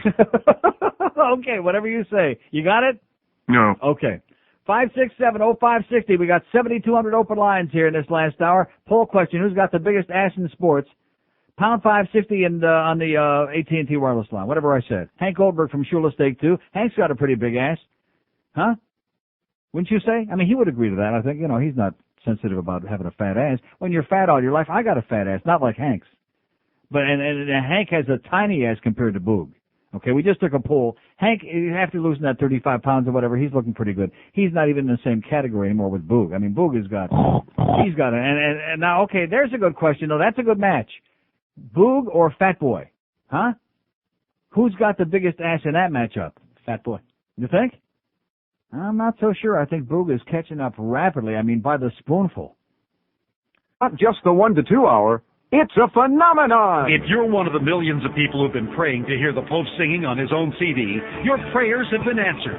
Now, through a special arrangement with the Vatican, His Holiness is back, and he's singing better than ever on The Pope Sings. Please allow me to introduce myself. My name is Pope John Paul. Yes, it's Pope John Paul II, singing songs that will lift you up and make you get down. Please turn around and starting. Play that organ music, choir boy. Play that organ music right. Play that organ music, choir boy. Lay down and boogie and play that organ music till I die. Which might be so. The Pope Sings gives you the chance to hear the many sides of the owner of the Pope-mobile. Owner of a Pope-mobile, much better than the owner of a stupid hat. He's the bottom, and on this CD, he's the boss. You shouldn't be playing bingo. Oh. You should all go be gambling at the church. Play high stakes if you want to. You're helping the poor if you lose your shirt, so come out and play bingo. Beep, beep, beep, beep, beep, bingo. Be 18, please. Oh, 69. I 22. Wait a minute. The Pope Sings is available now at a special introductory price. Get it and save yourself $5. Hurry! What's this obsession with hokey? Flip it around to the boys. 1 minute left in regulation. Long pass to the middle. Shannon back to gather it in and rip it up to Galley at center. Galley feeding one in. High up the glass. In behind the net. Tipped out in front, and Pekka couldn't come up with it. It was in his skate. Sabres keeping it in with Ward. He leaves it to Pekka. Pekka gets taken down. Here's Ward trying to get in front of the net. Roofed it up. Jammed in front again. Another shot. Deflected just wide by Ward. Back in the corner. Daw running York heavily into the boards. Sabres trying to keep it in and do. Daw grabbed in the corner by Alfredson. No penalty. They jam around on the boards again. Comes out in front of the shot right now. Pekka to the rebound. Another shot. They score! The Buffalo Sabres with 19.1 seconds left on the clock. That one is hammered home. The Sabres in front by 1. A wild celebration both on the ice and at the Buffalo bench. Sabres putting on incredible pressure in the last minute of play and soak one away to take the lead. Well, better late than never, could right? drop a pin in the Corral Center. The only noise is the shuffle of feet, people leaving the building. But don't sit on it, Rick. So I don't want to burst your bubble. Rick Jeanneret, the great Rick Jeanneret of the Buffalo Sabres. So it was only, 20 hours ago that I asked for it. It just dawned on me I hadn't played it yet. Well, I haven't got to the ratings yet either. Well, we got a lot of stuff to do here. 567-0560, pound 560 on the mobile one line. You ready to take your blood pressure again? All right, now do it in there. Come and get this thing and do it and just sit quietly for a minute before you do it, because, if that bottom number is 87 again, I'm going to be greatly concerned. Of course, one thing I'm noticing that seems to be a common denominator around this joint, a lot of people with higher blood pressure than they really should have. Maybe it might be this place. You ever think about that? I do every day. Here's Miami. Hello. Hey, what's up, Neil? How you doing, sir? Hey, I just wanted to bring up a couple points. Everybody's talking about the Panthers and everything and the problems with them, but the bottom line is, until you get rid of Murray, the Murray brothers, the Murray brothers, right? They're going nowhere. Think about it. John Van Beesbrook, because the sports guys were talking this morning, they were saying, well, they didn't know one guy could really make that much difference. But if I'm not mistaken, like I said back in April, one man put the team on his back and carried them into the playoffs. Yeah. And they were successful. But they got rid of him. They got rid of Stu Barnes. They got rid of people that really Marty Straka, right? Yeah, that were strong, that posed leadership, that could help carry the team. But I think, a lot of folks don't understand this. This town is built on people whose only idea is to capitalize economically off others and marginalize them. Mm-hmm. And that's it. That's the bottom line with all this.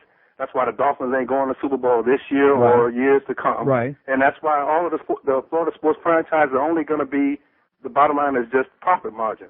And that's it. And there's another point I wanted to make. Yes, Neil. sir. Check this out. You need to do a show about religion. And just bring up the point now that we all believe in technology. Now, follow the point. Yeah. We all believe in technology. Now, technology says that the Earth is very well between 4 to 8 billion years old. And if that's the case, then that like blows to hell all the theories about religion and all these institutions that have been created, which do nothing more but what the Murray boys and Huizenga and all of them do, marginalize and profiteer off of others' lack of information, lack of perception, lack of intelligence, and those kind of things. And maybe you need to do a show and kind of enlighten these folks.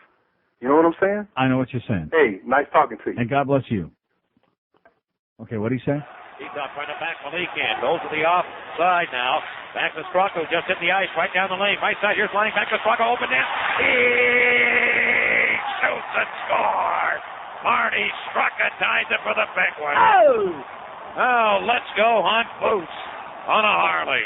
Well, there know what Christina Moore, I'll tell you that. 106 at 560 WQAM. We got 28 open lines here. I better start looking at these ratings here, huh? Convince myself that we actually have a lot of people listening. 567. We got 3 people today who were at the Marlins yesterday, and every one of them said that Wayne sucks the big one. And the only reason they went is because they hate Wayne. Okay, how'd your blood pressure come out? 112/79. Better. And the pulse was 75. Better. Not great. Okay, not bad. That's all right. Give me another hour, I'll get it down even more. No, that's not the point. Well, okay. Try to get it down. And the pressure, too. Here's Coral Springs. Hello. Yeah, Neil. Yes, sir. How come you never give any accolades to the Murray brothers for developing these young guys? You know who this is? This is that asshole again. Huh? What young guys guys, other than Mark Parrish, what young guys do they develop on this team? Oh, what about Peter Worrell? Piece of crap. Oh, okay. And Kavasha? Hasn't done a damn thing. He skates around in circles. He's not developed. He's getting worse. Okay, and Radkick? What was the last time that maybe if you would get a Panther maybe if you'd not be such an asshole, okay? I knew that was that idiot Mitch from the first 3 words. Maybe if you'd get a life.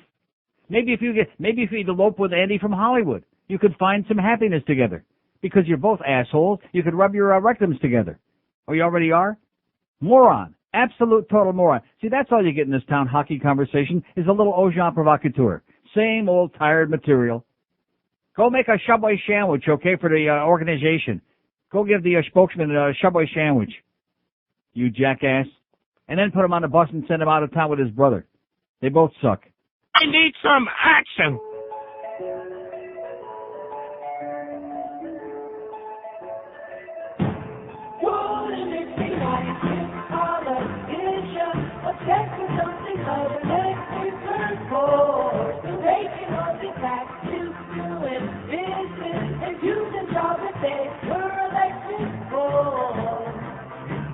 Newscable networks can't survive without it.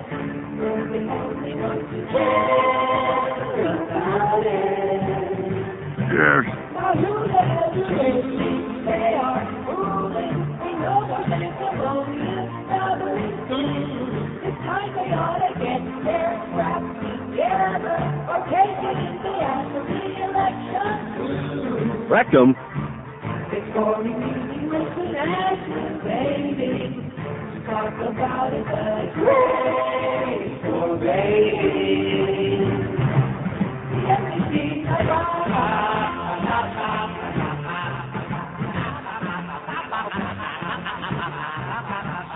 114 at 560 WQAM. So anyway, here are these Arbor Trends, which this is only 2/3 of the winter rating book.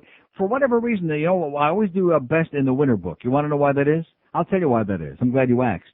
Because in the winter book, January, February, and March, that's when the whole audience is down here. See, the season in this town has been reduced from about maybe part of December through March, April maybe, Easter, Pesach, which came early this year. Once that's it, they're all gone. See, we have, I know this may come as a shock because you hear a lot of the retards on the phone, but they're not the listening audience. They're just the Gilbert wannabes, the Gilbert Juniors. But the listening audience out there like living and breathing people who have a life, and they're here like a few months of the year if they're smart, and the rest of the year they're not here. A lot of them. Big part of our audience is like here for a little bit, January, February, March. That's when everybody is basically here because they're freezing their ass off someplace else and don't want to. So we do good in the fall, real great in the wintertime. Spring, they start like vanishing. Summertime, which has taken an unbelievable turn for the worse the last 5-6 years and getting worse every summer because anybody with a brain, and maybe because I keep telling them, gets the hell out of here. They take their kids, anybody, they get out of this place, including me as much as I can. Summertime is a death knell, and then we have to wait till like after Labor Day. In fact, I can remember last Labor Day saying, hey, when do they come back? And then about a couple days after Christmas, 2 people started coming back.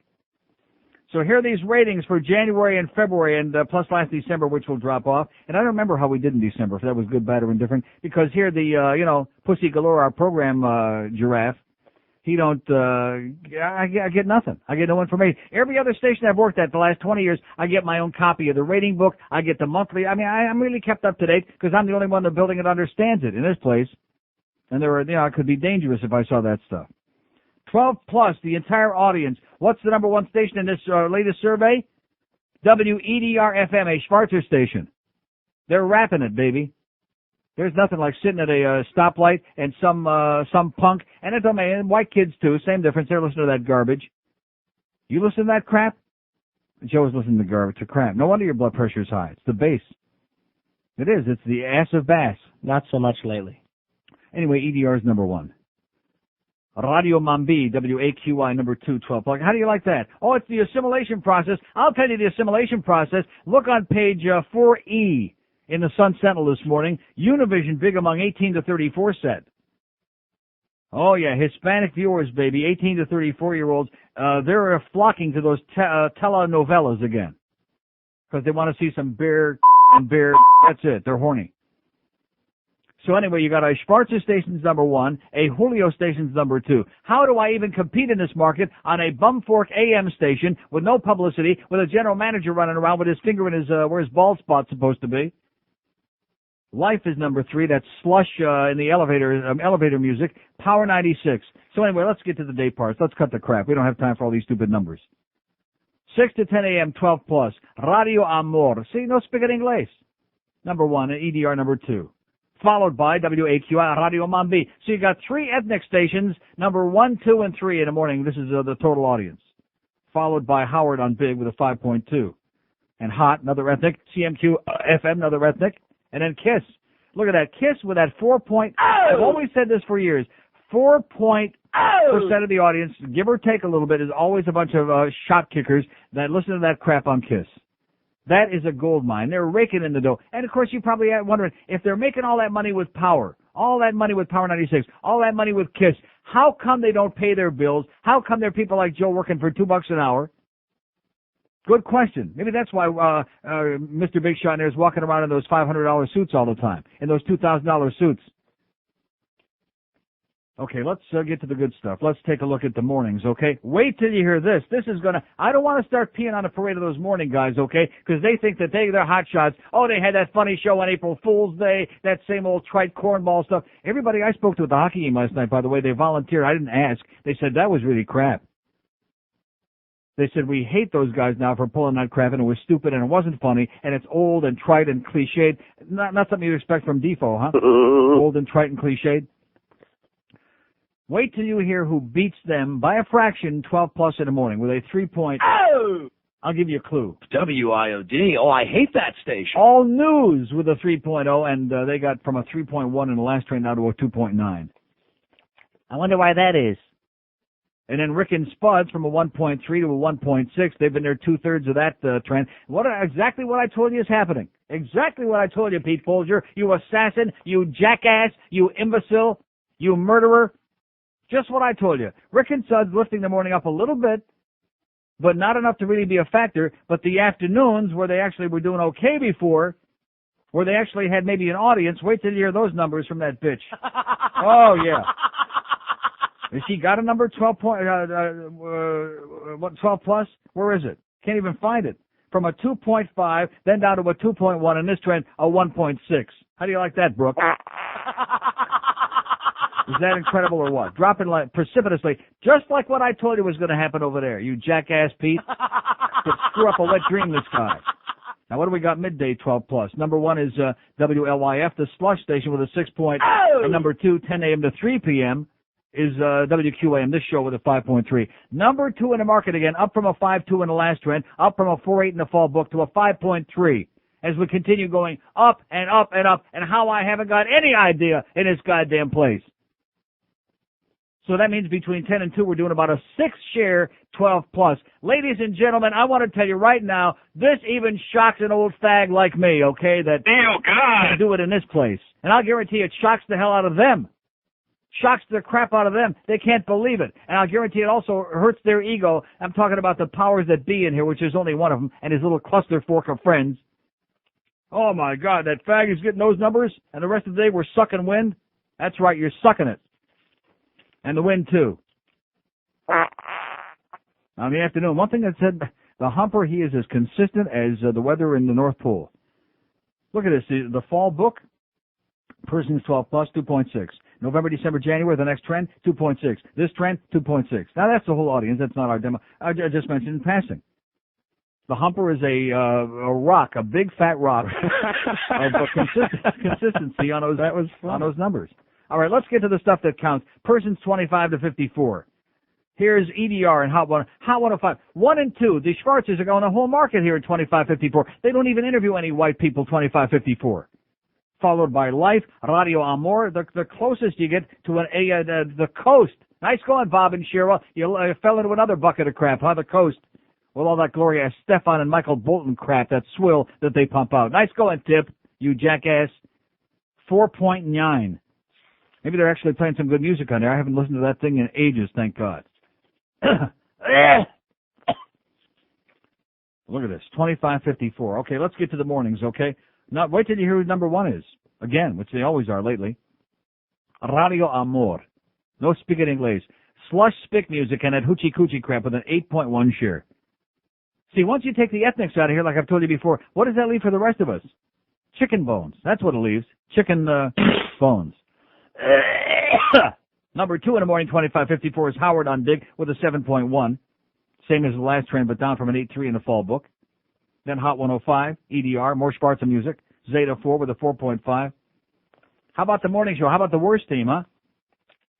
They're doing okay. They are 3-1 to a 3-1. Like I said, consistency. Not a great number. Not on the first page. Not on the second page. But at the top of the third page. Oh! Now, how about Rick and Spud? From a 0.7 in the fall to a 1.1, and they had only 1 month of that. Now they had 2/3 of this for 1.7. Like I said, up to a much better number, but still not significant. Okay, midday, 25-54, 10 a.m. to 3 p.m. Number 1, Life, the slush station, the Antichrist station that they play in elevator, in doctor's offices and dentist offices.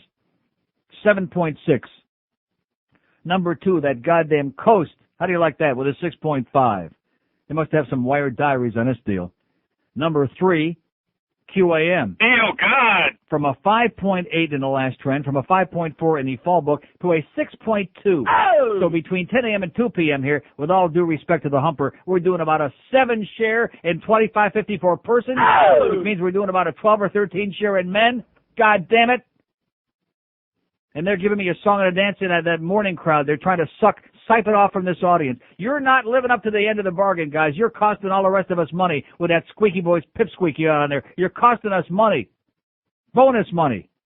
Because you're not holding up your end of the shtick with that sad old cornball routine of yours.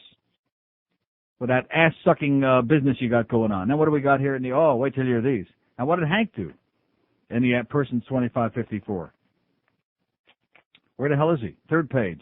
Look at that. He actually went up a little bit. 2.6 to a 2.8 to a 3. Oh! There you go. And look at for example, look at the length of listenership that Hank has during the week. 3 hours and 15 minutes in the fall book, in the last trend, and in this trend. To the minute. 3 hours and 15 minutes is, that's it. I mean, once they get to after that, they're out of, that's it. You know what I'm saying? Now, he actually went up a little. Nice going, Humper. Oh! Sure beat the crap out of that morning show by 1/10 of a point. And then Brooke Daniels, Rick and Such had a 3.4 in the fall book. This is persons 25-54, for our target demographic. Then she comes on there for a month. It goes down to a 2.6. Now she's been on there for 2 of the 3 months. It goes from a 3.4 to a 2.6 to a 1.9. Nice going, bitch. You belong on the air like my miniature pincher belongs doing open heart surgery at Mount Sinai Hospital at 3:30 this afternoon. And by the way, you're scheduled for it. How do you like that? Piece of crap. Oh, she's a great talent. She's a broad. She's a piece of turd. God, she belongs on the air like for about a half a second to say goodbye. Randy Rhoads wannabe. Howard! Men 18 plus. Here we go. Here we go with our big demo.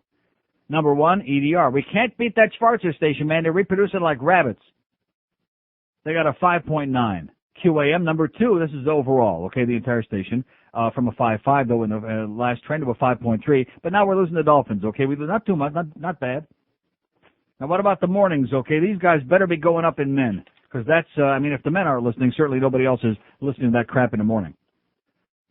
4.5 in the fall, 4.9 in the last trend, and 4.4 in this trend for the morning. See, they're not holding up their end. They're not holding up their frickin' end. Men 18 plus. How about Rick and Suds? From a 1.4 to a 1.8 to a 2.1 in this last trend. They're sliding up a little bit, okay? Nice going, guys. Hanging on to a job there. No, seriously, they try to screw those guys off, God damn it. And, and now they got the only number on that station. Here's Men 18 plus in the midday.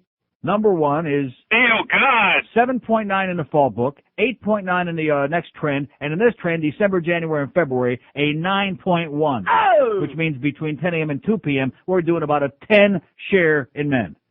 How do you like that? Wrecked them. Exactly. We killed them. And then in the afternoon, Hank, the humper, 4.9 to a 4.7, and this trend to 4.5. Pretty right along, even. Even Steven. See, he's starting to pick it up a little bit now that he got off those horrible press conferences. I was thinking this morning coming to work, do you realize 162 games in a baseball season? That means that every team has 162 press conferences after the games. Are you following that? How ridiculous that is? So they can give some sound bites to Fox and ESPN and the Deuce and all this other crap. Trying to magnify something totally insignificant in terms of the whole human race into something like it's important. It would be like having a bowel movement in the morning and then having a press conference to talk about it. Huh? You follow my logic? Yo, man, what's up with your gossamer spoker? You should get a nice piece of sausage there, Porky. Yeah, what are you gonna do with it? Well, Bugs, I'm gonna make you squeal like a pig. Is it gonna hurt, Doc? 'Cause I hate pain. Ain't I a stinker? Oh,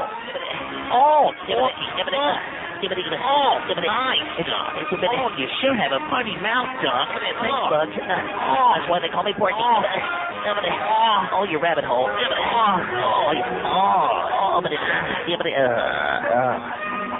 It's well, that was a quick end. 132 at 560. Of course, when you got that corkscrew, 567-0560 pound 560 on the mobile one line. The Hank Goldberg Show from Shula Steak 2 at 2 o'clock. God, we got the numbers came out there great.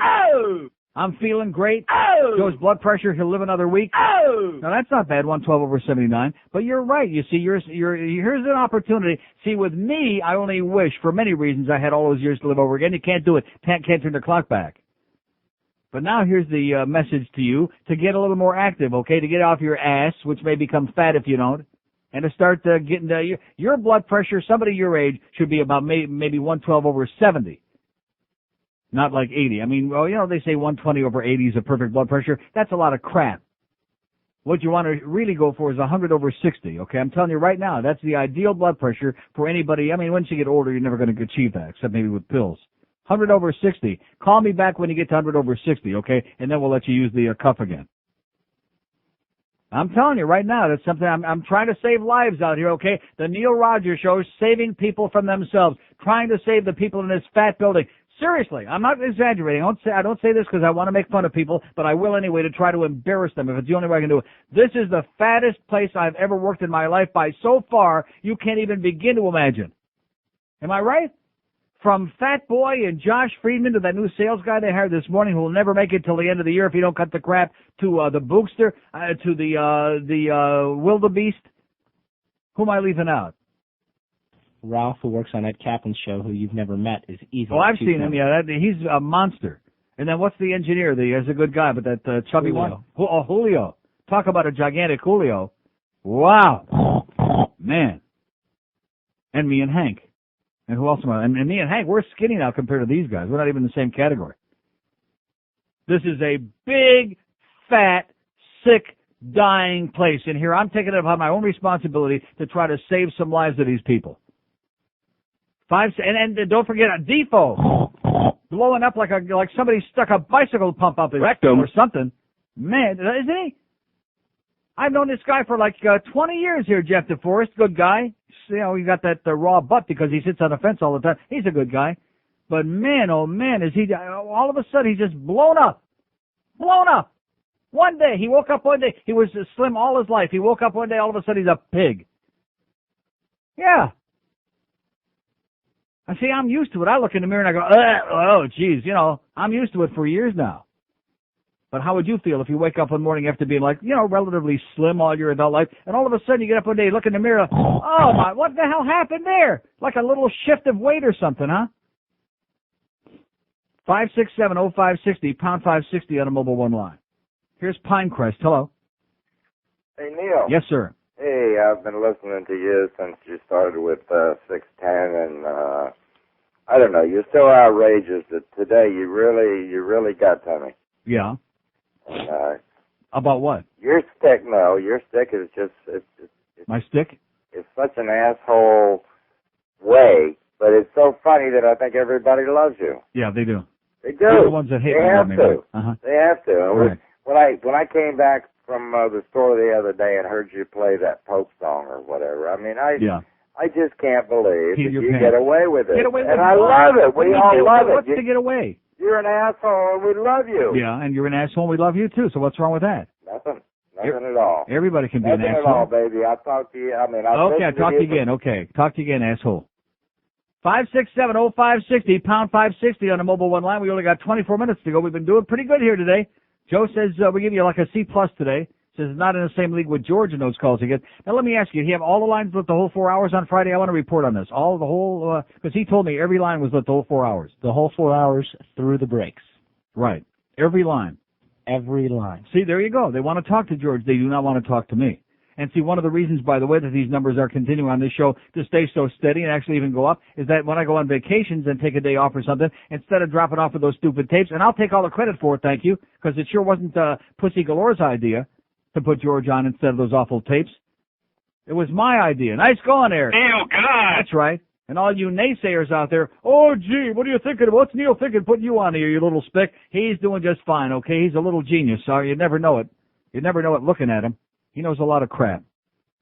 567-0560, pound 560. Even through the commercial breaks, they hold on for George. For me, they don't even call him in the first place because they're all a bunch of pussies like our program director. They're too intimidated because I know what I'm talking about. And see, once they find out that George actually knows what he's talking about, then they'll stop calling him too. But if they feel that you're like, they have the upper lip on you or something like that, then they'll, no problem. Here's a mobile in Miami. Hello. Hey, Neil. Yes, sir. Hey, how you doing? Okay. Hey, New Yorker here. Listen, I got a couple of names for you. That fat ass didn't get going today. Okay, here's our fat ass contest. Number one. All right, remember Rusty Staub for the Mets? Yeah, he didn't have that big of an ass. Come on, he was huge. He was but I hear he was into ass, but we don't want to get like Legrand Orange, Rusty Staub. Yeah. Hey, he's a gourmet cook. You know that? Yeah, he is. He's got a nice place in Manhattan. Yeah. One more. Remember, may he rest in peace, Thurman? Who? Thurman Munson. Oh, Thurman Munson, yeah. We won't see him no more. Catcher for the Yankees. Yeah, he had I'd say moderate-sized ass. Another catcher, though, see? Yeah. Hey, Pudge Rodriguez, I heard your conversation earlier. He's trimmed down. He's lost a ton of weight. But you don't lose weight in the ass, though. I mean, no, seriously. In fact, his ass is probably more pronounced now than ever before because when your ass remains the same size and you lose weight the rest of the body, your ass sticks out like like a flare, Yeah. Like a flare in the night sky. He's probably the best catcher in the league right now. He's great. And nobody ever talks about him, That's true. Guys like Juan Gonzalez and Pudge Rodriguez, nobody ever talks about them because they play down there and, they're small markets. Huh? Yeah. Small markets. Right. Hey, in closing, I'm a diehard Islander fan, and I know this year we're not going anywhere, but I think Norbert's got the team hopefully going in the right direction. You do? I don't know. He's how could you say that? The field based on what that team blows. Yeah, I don't want to burst your bubble. First, let me tell you this. They got to dump Trevor Linden. This guy is the biggest overrated when he was in Vancouver. Overrated. He's with you guys. He's overrated. Get rid of him, man. He's a piece of crap, Trevor Linden. Well, get rid of him. He's picked up Matt Lindgren, who's a pretty good skater. Yeah, he's good. He's a good kid, yeah. to compliment. And Palfy. Right. And they traded away Robert Reichel, who was the only other guy besides Palfy who could score on the team, and they traded him away for a fuzzbuster there. I mean, what the hell kind of a trade was that? Yeah, I'm with you on that. See, I think you're wrong. I think Mike Milbury has got to go. If you guys had, I mean, I don't have to tell you Momentous problems. They got the arena out there. Nobody wants to go there. It's falling apart. You don't draw flies in that place. And the team, they're like dismembered. They're like doing to that team like what Wayne did to the Marlins. They're dismantling it. And of course, Felix Potvin all of a sudden shows up. He lost it one day. I mean, you guys got problems. Yeah, you're right. I don't know. A lot of the papers, especially the Post, had a couple of write-ups, and they said if Milbury is cracked together, got one more year, and hopefully the new ownership. Get him out of there. Get him out of there. Trust me. Hey, in closing, yes. In closing, I hate the Rangers, but did you see the Flyer game? Okay, and you're phoning the crap down. Okay, whatever you said. Yeah, I saw the Flyer game, and I saw the cheesy goal by what's his name? Who was it? Chris Tamer. See, I'm asking you. You wouldn't know Chris Tamer if he walked in here right now. I know almost every goddamn player in the league, except for some of the new Russians that I never heard of before. That's what a hockey fan I am. That's why they don't call me and take me on, because they want to talk to somebody who knows nothing about it. Like on that morning show. Don't you think that Pavel Bure, yeah, right. A town where knowledge about hockey would be a dangerous thing, but you're safe because, believe me, it don't exist. I mean, anybody that knows the game, they heard those hockey calls this morning to that worst team. They stunk. Oh, man, did they. And now the League of Retarded Citizens will perform their rendition of Green Onions. Don't make fun. They worked very hard for this.